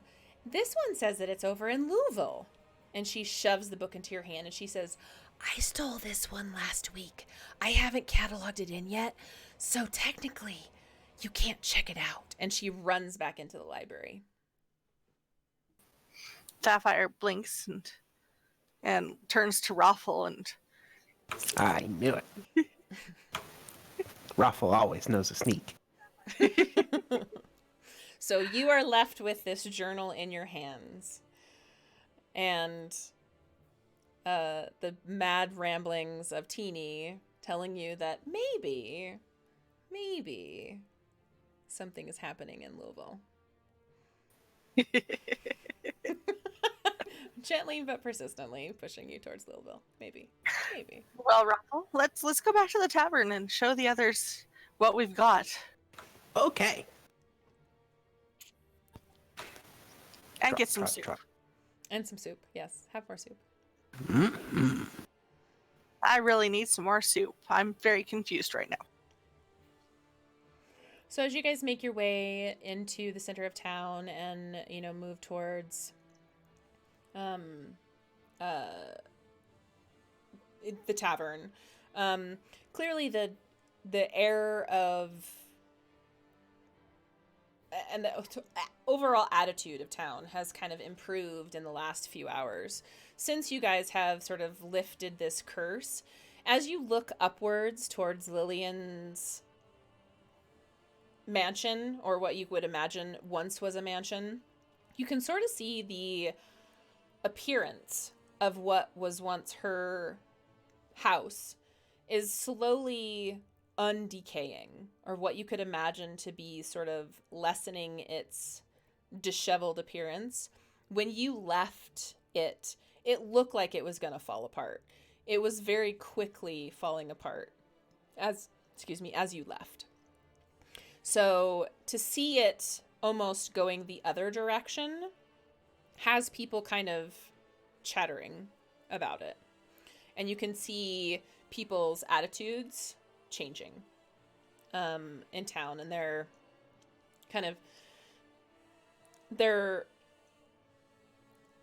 at least the people who live here, the people who are, just passing through, don't know or don't understand. But the ones that you have seen kind of in town who have been passing through, who might work here, the ones that were here before that you knew to be townsfolk before, are visibly acting very differently as you make your way down in through town. Raffle, do people seem to be acting kind of differently to you? Differently. Raffle doesn't notice. Raffle thinks everyone's different. Well, let's go find our friends and see what they've learned. Okay. So we enter the tavern. And at this point, Casey, have you do you think Vern has made it back from the post office? Vern would have certainly made it back by now. He also, after he sent off his letter and got some letters that were there, he also would have gone to the marketplace, restocked on turnips, and maybe found a place that just sold some pieces of like cheap parchment because he's running low. Okay. And perhaps a small gift for Hazel, just a little trinket, dad or what have you. Okay. Yeah, which can be given whatever price you as the DM might see fit for that group of things. I'll give that one to you for free. Oh, yeah. You buy gifts for NPCs, you get that shit for free. Woo! So the parchment and the turnips then. Yeah, I think I can give you guys some prices in player chat in on Discord for anything. Sounds good. If you guys want to list out for me the stuff that you might have bought, and we can make sure that those prices are accurate, and I'll look in my DM's guide. But yeah, we can sort that out. Cool. You can mark that on your sheet. So yeah, so you guys everyone seems back in the tavern. I think Vitri and Zahiri are consuming soup and chit-chatting with themselves and Hazel a little bit, maybe some locals. And I'm more than likely still just talking to my damn book. okay. I like your book. And Sapphire and Raffle sort of roll in.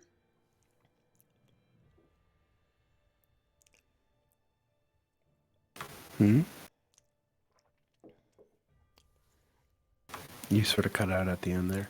Sorry, that Sapphire and Raffle roll into Hazel's tavern.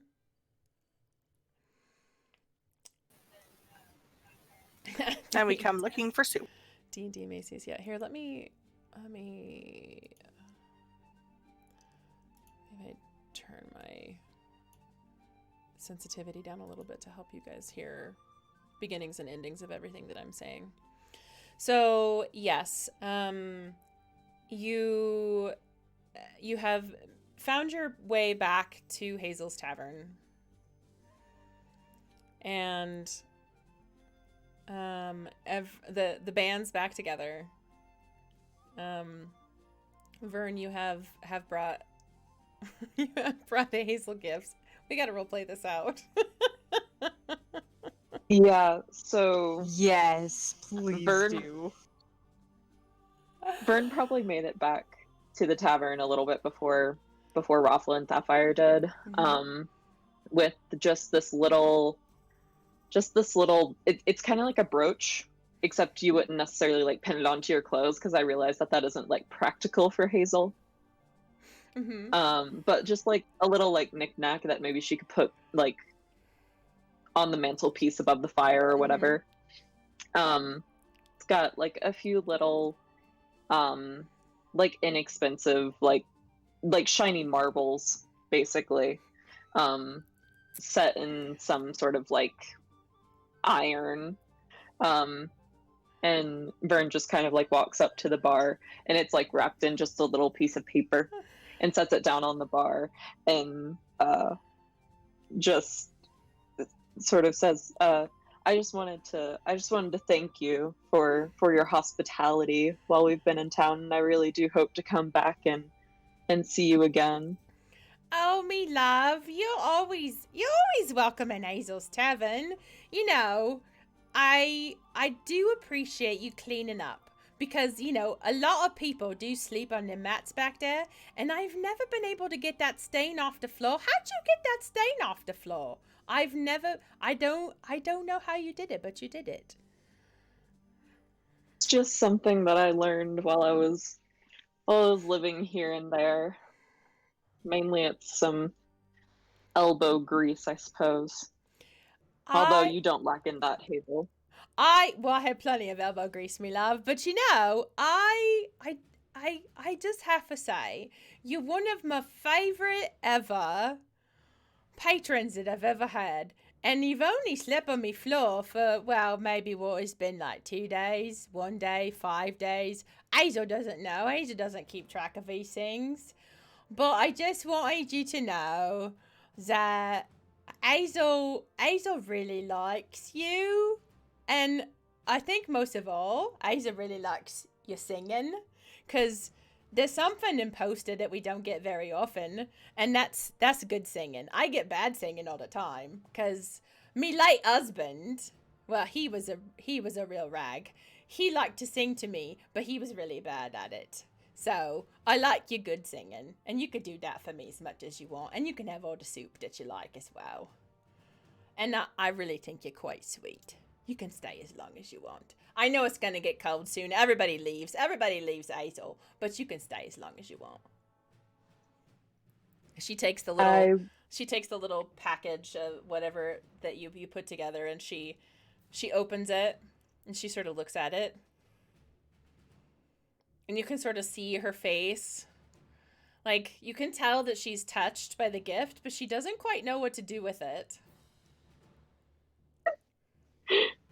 She just sort of stares at it, and she looks up and she goes, you know, me love, Hazel's a pretty practical woman, and I like pretty things.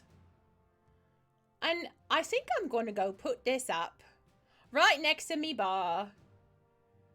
But I'm going to put it up far so that nobody steals it, because there's some pretty awful people in this town that might want to steal this, and I would be heartbroken if anybody stole this from Hazel. So she goes to the front of the bar, and like up next to like what you would consider to be ale, but it's not really ale because it's really made with really shitty ingredients. Next to the barrel on the back of the bar, she puts it up onto the barrel, and she takes a knife and stabs it in front of it so that it's like it's there forever. It's not ever coming down. She says, see now, I can always look at it and think of you even if you're not here. This startles the absolute bejeebers out of Raffle. And also out of Zahiri. And I say, my God, that's the perfect place for it. You really do have a wonderful aesthetic eye, Hazel. I adore you so. know it. I know it. See now, you're just me favorite boy. How about some music for me, loves? And she claps and shouts to the rest of the patrons and says, "Who wants some music?" Zahiri, now totally pulled out of her trance in the book, looks to Vitri with a sort of uncertain look, and just merely says, "I guess we're kind of stuck for a minute, aren't we?" D&D. my son is like, what is going on in here? We're playing. D&D is rowdy. I'm playing my character Hazel, and she's very salty and old. I love you. Are you playing games? Shout out to PB's kid for coming to check on her, though. Right. I'm fine, buddy. I'm fine. But I was just putting on my headphones and I started hearing. I'm fine, buddy. Yelling. Thank you. Mm. Love you. Good night. Oh. I know Bless I've said it him. before. I'll say it again. I love your kid. Thanks. Thanks, I do too. That was pretty funny. Oh my goodness. All right. But yeah, Vern knows that Hazel's favorite instrument of his is the drum, and he actually wrote a new song for her, sort of in his head while he was walking around, and he's like, well, no better place than here, and so just sort of starts singing a nice song. It's a little bit raunchy. Hazel's favorite. Yes! Yeah. He's a person who wears his heart on his sleeve, so it's all sort of there. Yeah, Very nice. quite enjoying himself, hoping that other people are enjoying it. Very nice. Very nice. Raffle can't help but waddle and dance around. There's a round of soup for everybody. And Hazel hell just yeah. starts dishing out bowls of soup and laying them on the bar. Vitri mentions to Zahiri that her orc thing she was looking for has arrived. Yes, the orc thing. That orc thing that you saw earlier is here. Yeah. Yup. And once I've finished playing, and especially, I wouldn't have necessarily noticed that Raffle and Sapphire had walked in because I was flirting with Hazel so hard.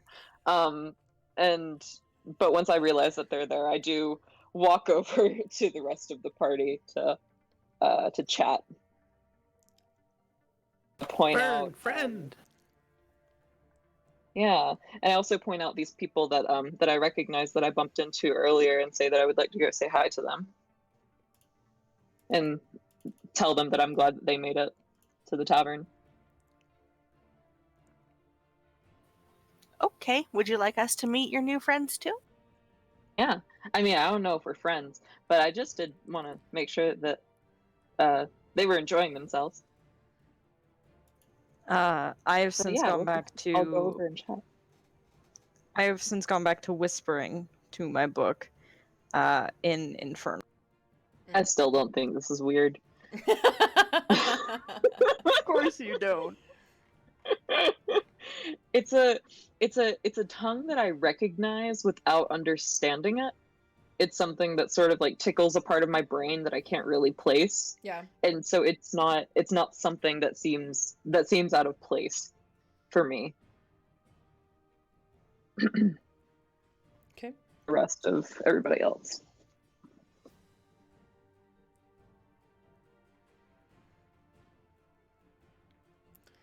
So as you guys are sort of milling about, you notice, like, again, as I mentioned, like the air of the people in town, like the overall general feeling from people is different. Like, they're realizing that Lillian's old mansion has started to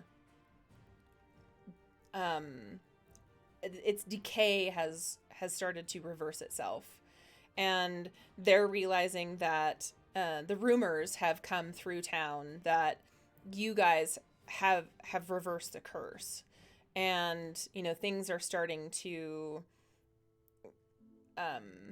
right themselves. So people are starting to realize that maybe this isn't the most terrible place to exist, and that they don't have to worry so much about this this horrible place, outside of the one guy, like, sobbing in the corner, whose wife got murdered by ghosts. But what are you gonna do? Ghosts. Yeah, well, fuck Marcus. Essentially, Mhm. he's kind of a I'm pretty jackass. sure Hazel already established that nobody should jump into bed with Marcus. Yes, yeah. that is true. He's not a very good-looking person. That's true. Mhm. So, so yeah, I think at this point, if you guys wanted to do a little bit of role playing to introduce yourselves to one another, we could. I think that would be a good plan. We could at that point afterwards kind of wrap things up for the evening, and then we could establish the rest of kind of the path forward on what you guys wanted to do in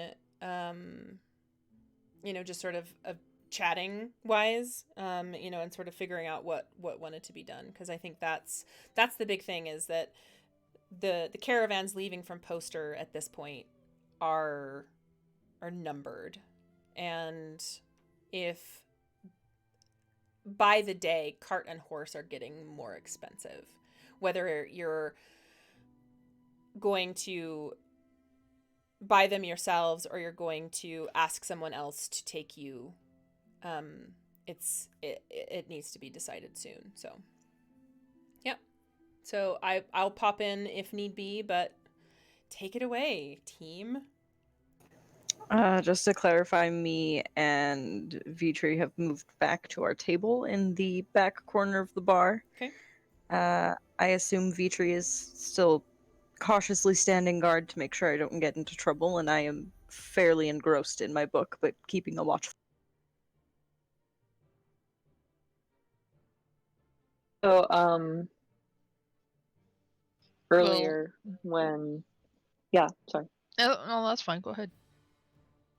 I was just gonna say earlier when I ran into Zahiri,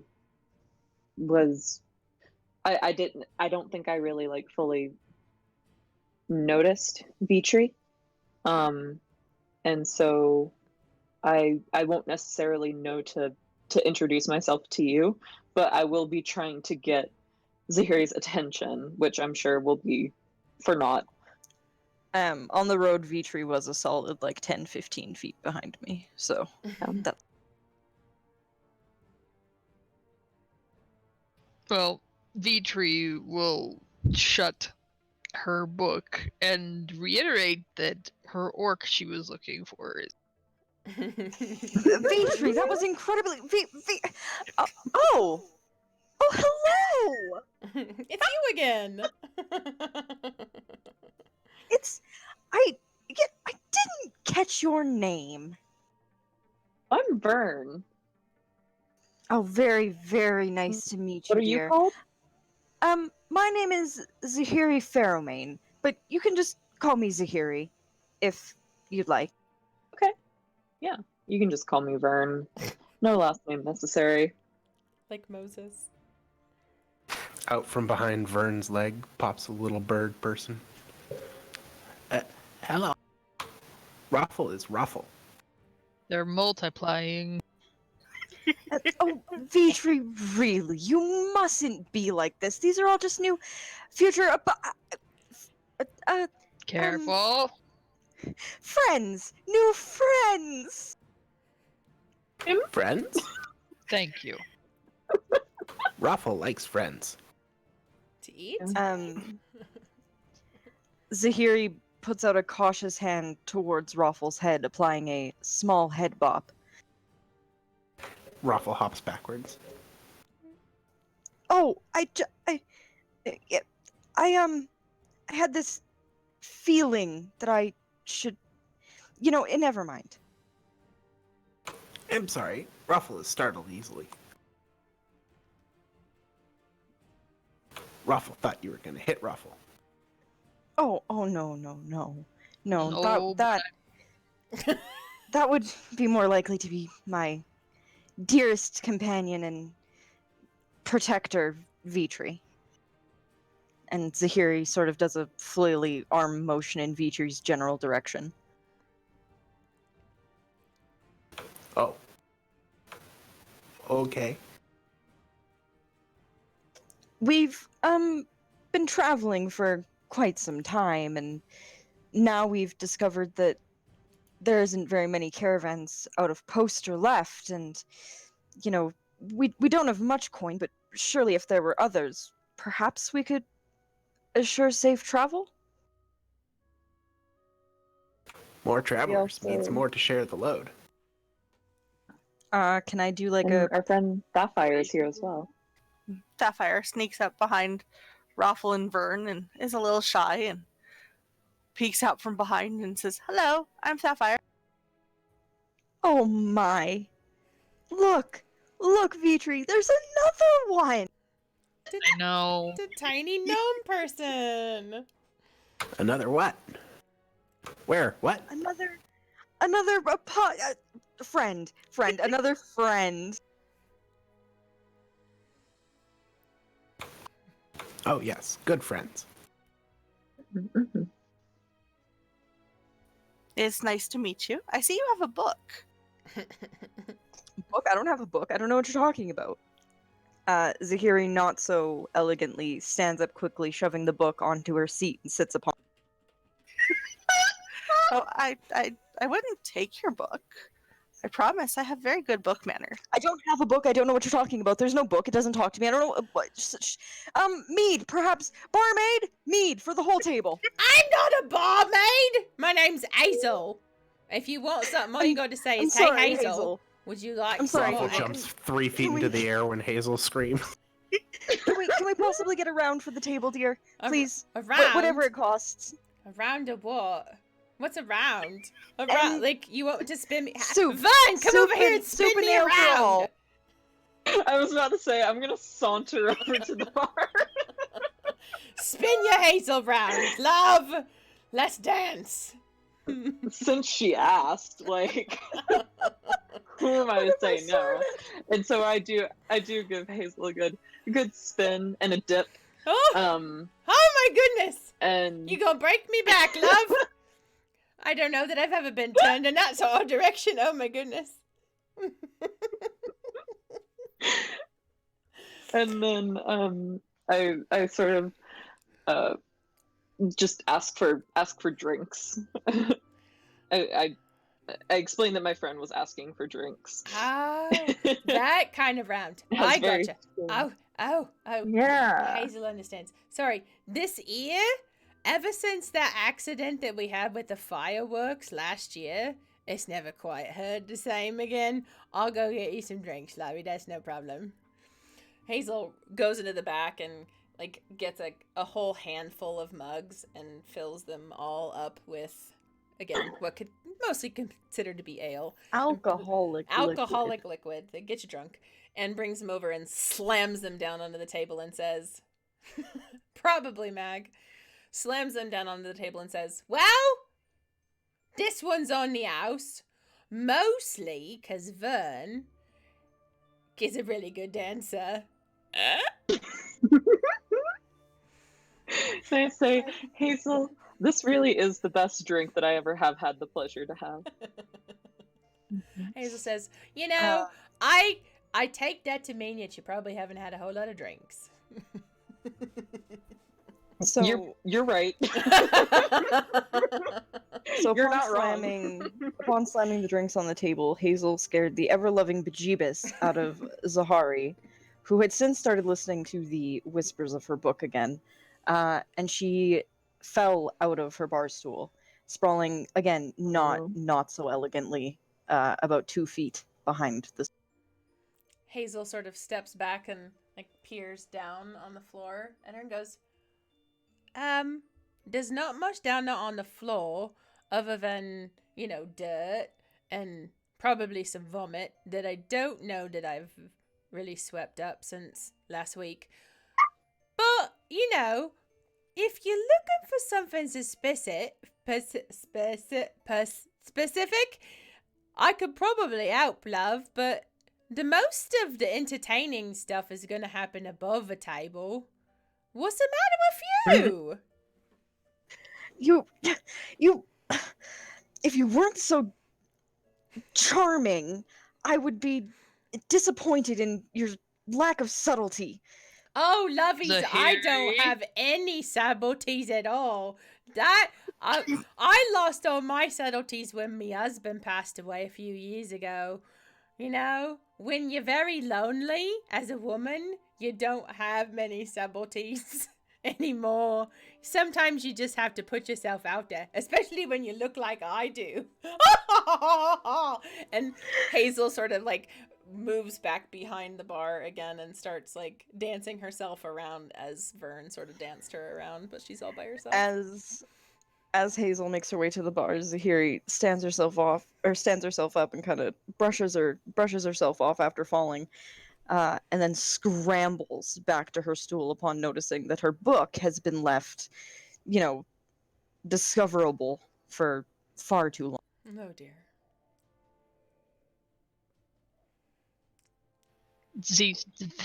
Vitri just puts a hand on her shoulder and is like, Zahiri, we've talked about this.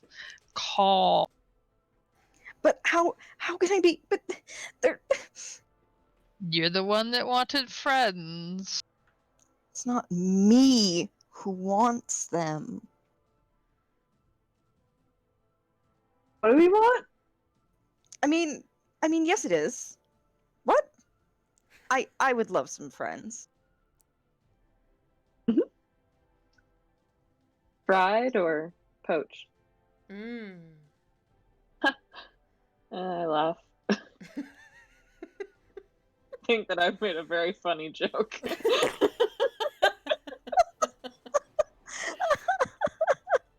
Oh no.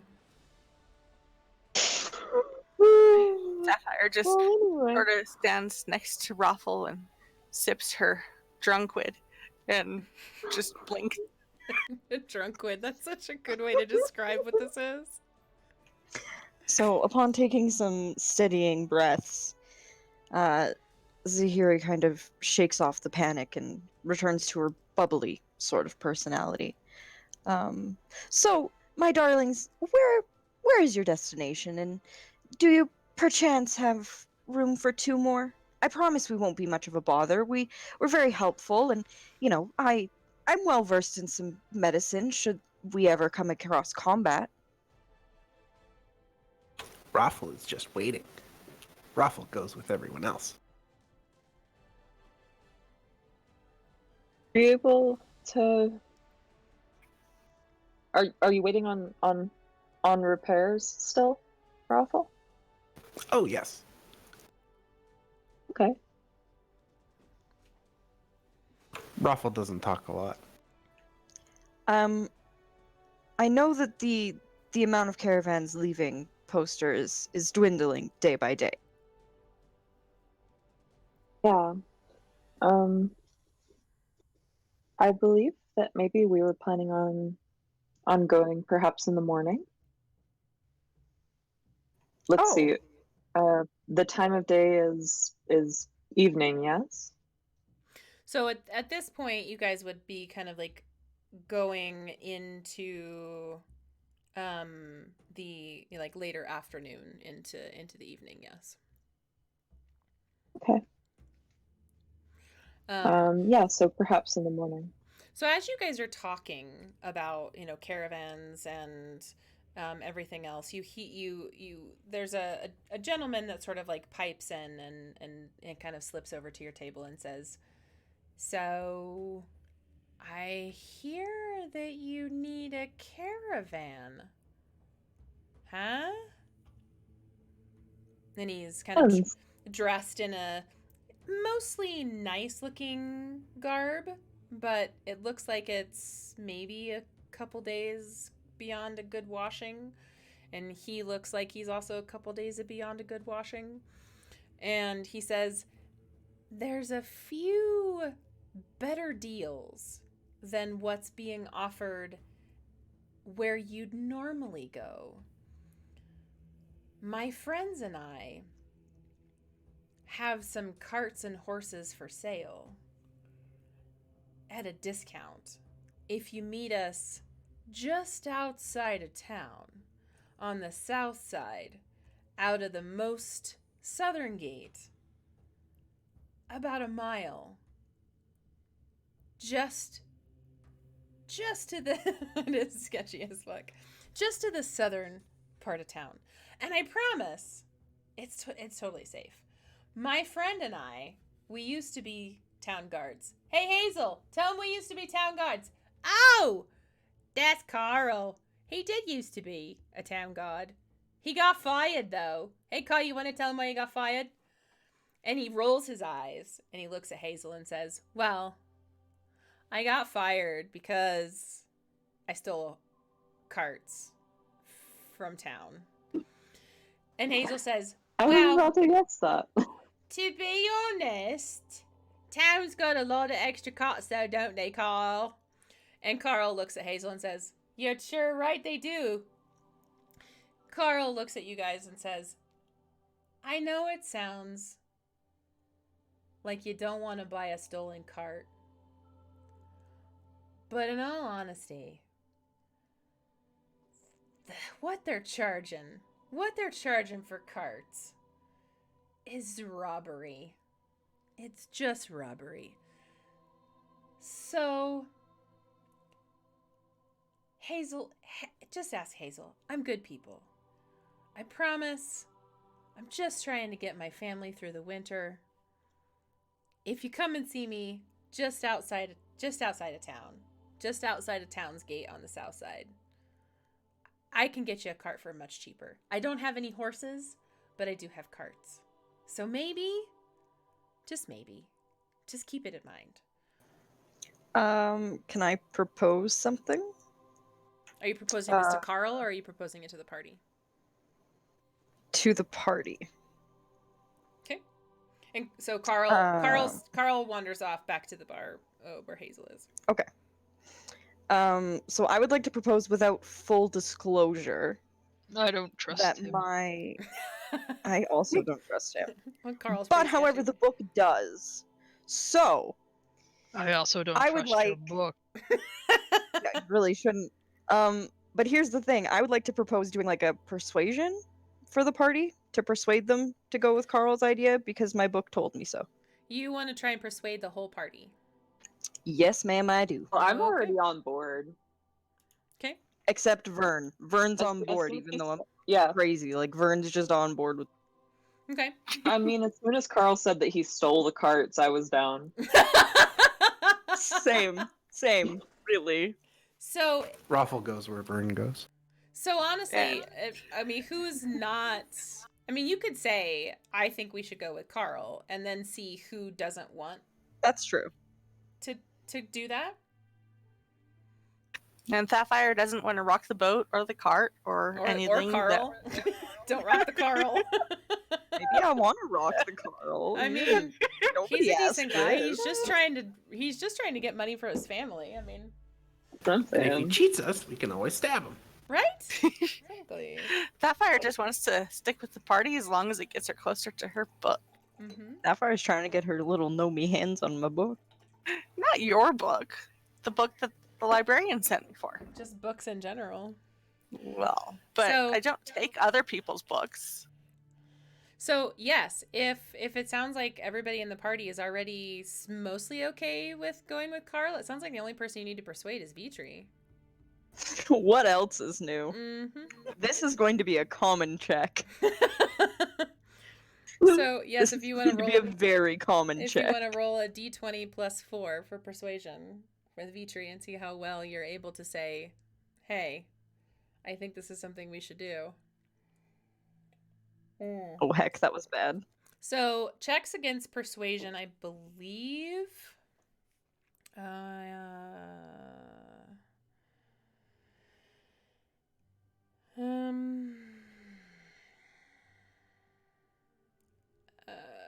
Deception. I need you to Yeah. roll. So roll me versus your charisma.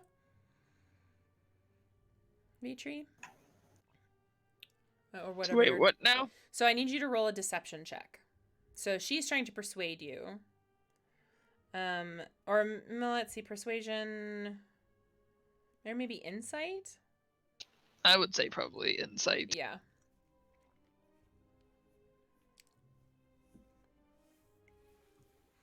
And see how well you feel that you are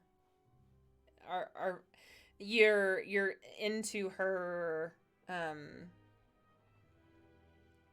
you're feeling how persuaded you are feeling at the moment.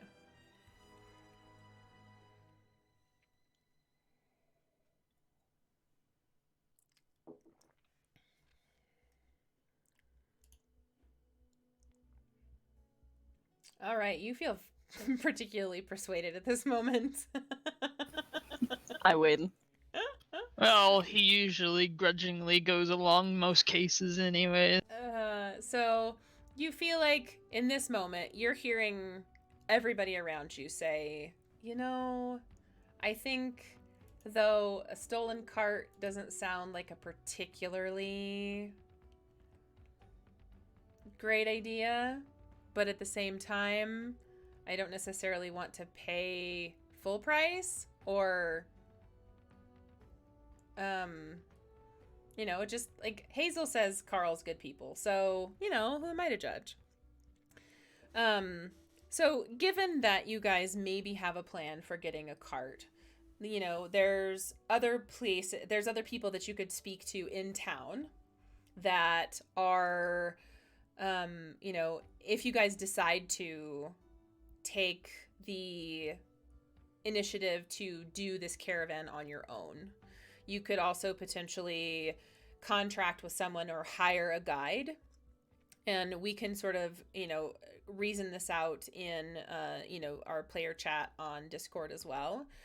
But the idea is that you would decide where you want to go, and it kind of sounds like the idea would be to go to Louisville. And I don't know that you guys have really discussed that very much, but we could certainly do that in our next campaign. But now that you have the means by which maybe to reason it out with Carl, and potentially the ways to get there, I think we have our next adventure sort of plotted out in front of us, and that was certainly very, very fun adventure, you guys. I'm gonna be honest, the idea of like having to interact with Carl more really, really does tickle my fancy. Carl, he's like, I got a cart for Carl ya. might also tickle my fancy. I don't know. Right? He's really just trying to provide for his family. So if you want to pay him, I'm sure he'd do any number of things. Can I whore out Carl? I mean, probably. You can do DM, anything in can I D&D do if you roll this? high enough. Yeah, Is that gonna have to be another persuasion check? maybe. Carl will do just Persuade about Carl to be a anything. pimp. Sleep with me for money? He can be a pimp. Carl just needs to, do things for his family. We'll see. So, we still need to establish timeline for our next episode, but for now, that is a wrap. Thank you everybody for joining us for our return to our D&D sessions. We will probably be doing this in Theater of the Mind style rather than a Fantasy Grounds based grid map. I find that role-playing with everybody and figuring out combat in a more general sense rather than a very strict turn-based, or in a turn-based way is fine, but